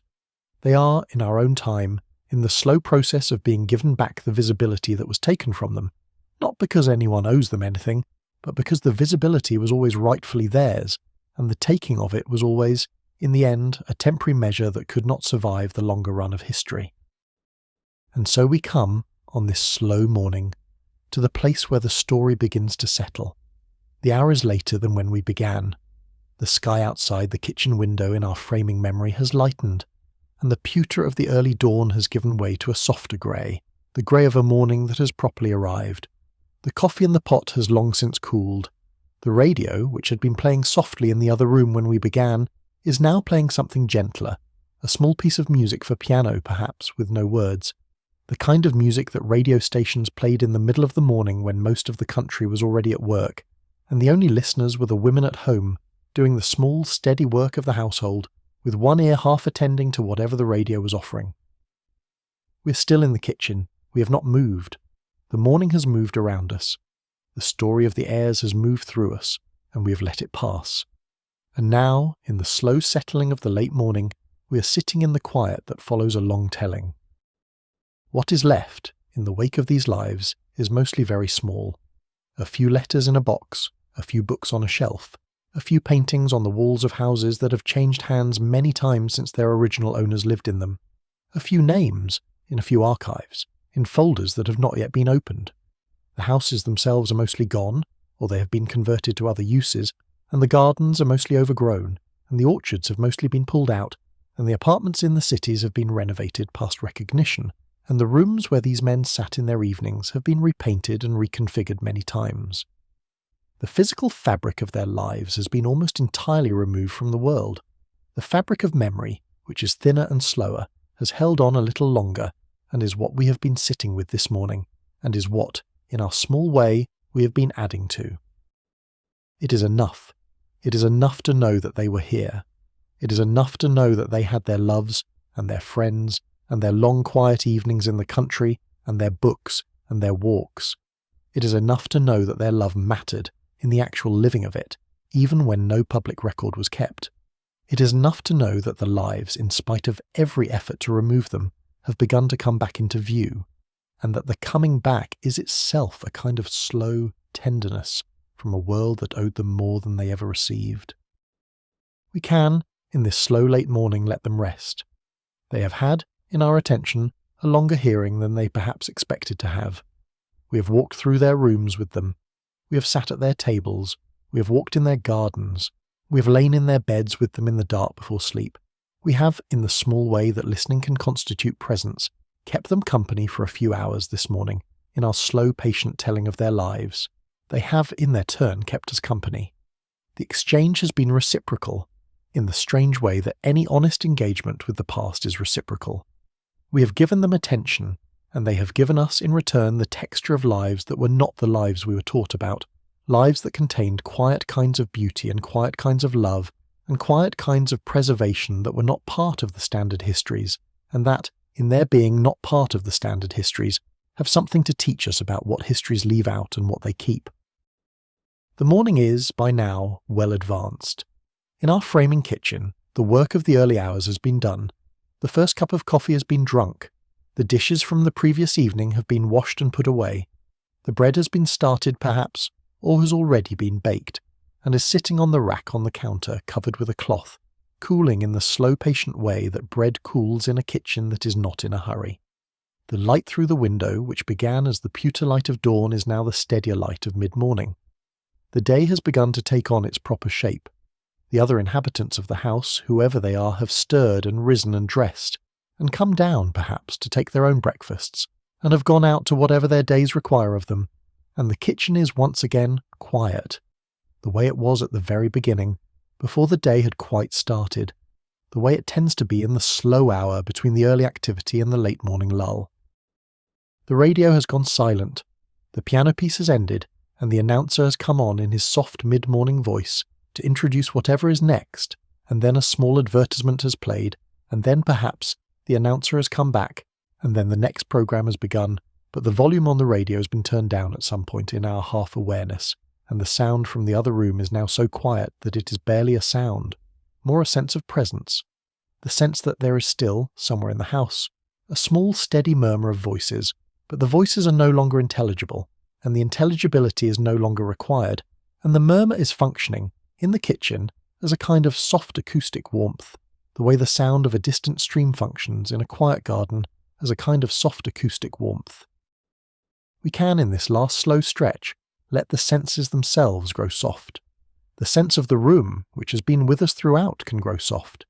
The sense of the warm wooden floor under our bare feet, of the apron tied around our waist, of the steady pulse of the morning in our throat and our chest, can all grow soft.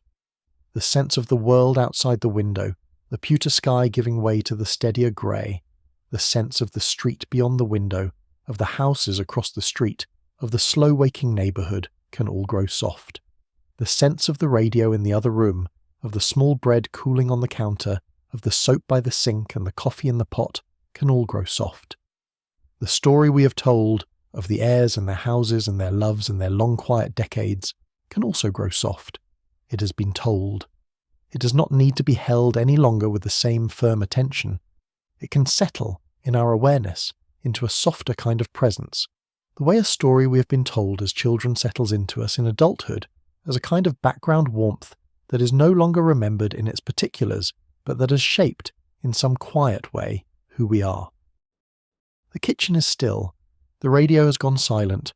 The coffee pot stands cold on the stove. The bread, in its cloth, sits on the rack on the counter, cool now, having given up its last warmth to the air of the room. The soap dish by the sink holds its small worn cake of soap, which has dried during the morning into the shape of the hand that last used it.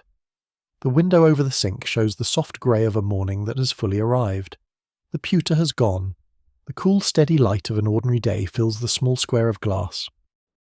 A single light is on, in the corner of the kitchen, a small lamp on the shelf above the radio in the other room. It was turned on, hours ago, in the dim of the early dawn, when the kitchen was still mostly dark, and it has not been turned off, because no one thought, in the steady passage of the morning, to turn it off. It burns now in the grey daylight without any particular purpose, a small warm point of yellow in the cool grey of the room. It will be turned off eventually when someone notices it. For now it remains. The apron has been hung on its hook by the door. The dish towel has been folded and placed on its rod by the sink. The chair at the kitchen table has been pushed in. The cup that held the morning's coffee has been washed and is sitting. The kitchen, in its quiet, holds the morning. The morning in its quiet holds the long story we have told. The long story in its quiet holds the slow lives of the heirs who lived and loved and were quietly removed from their dynasties, and who have, in this morning's slow patient hours, been quietly returned. The returning is enough. The morning is enough. The kitchen, with its single burning lamp and its cooling bread, and its silent radio and its soft grey window, is enough. Rest now, if you can. The day will keep its own slow shape without you for a while. The story has been told, and the kitchen will hold it, and the lamp will burn in its corner, and the morning will continue in its steady, unhurried way without requiring anything further of you. You can sleep, you can rest. The kitchen will keep watch in your place. Thank you so much for watching.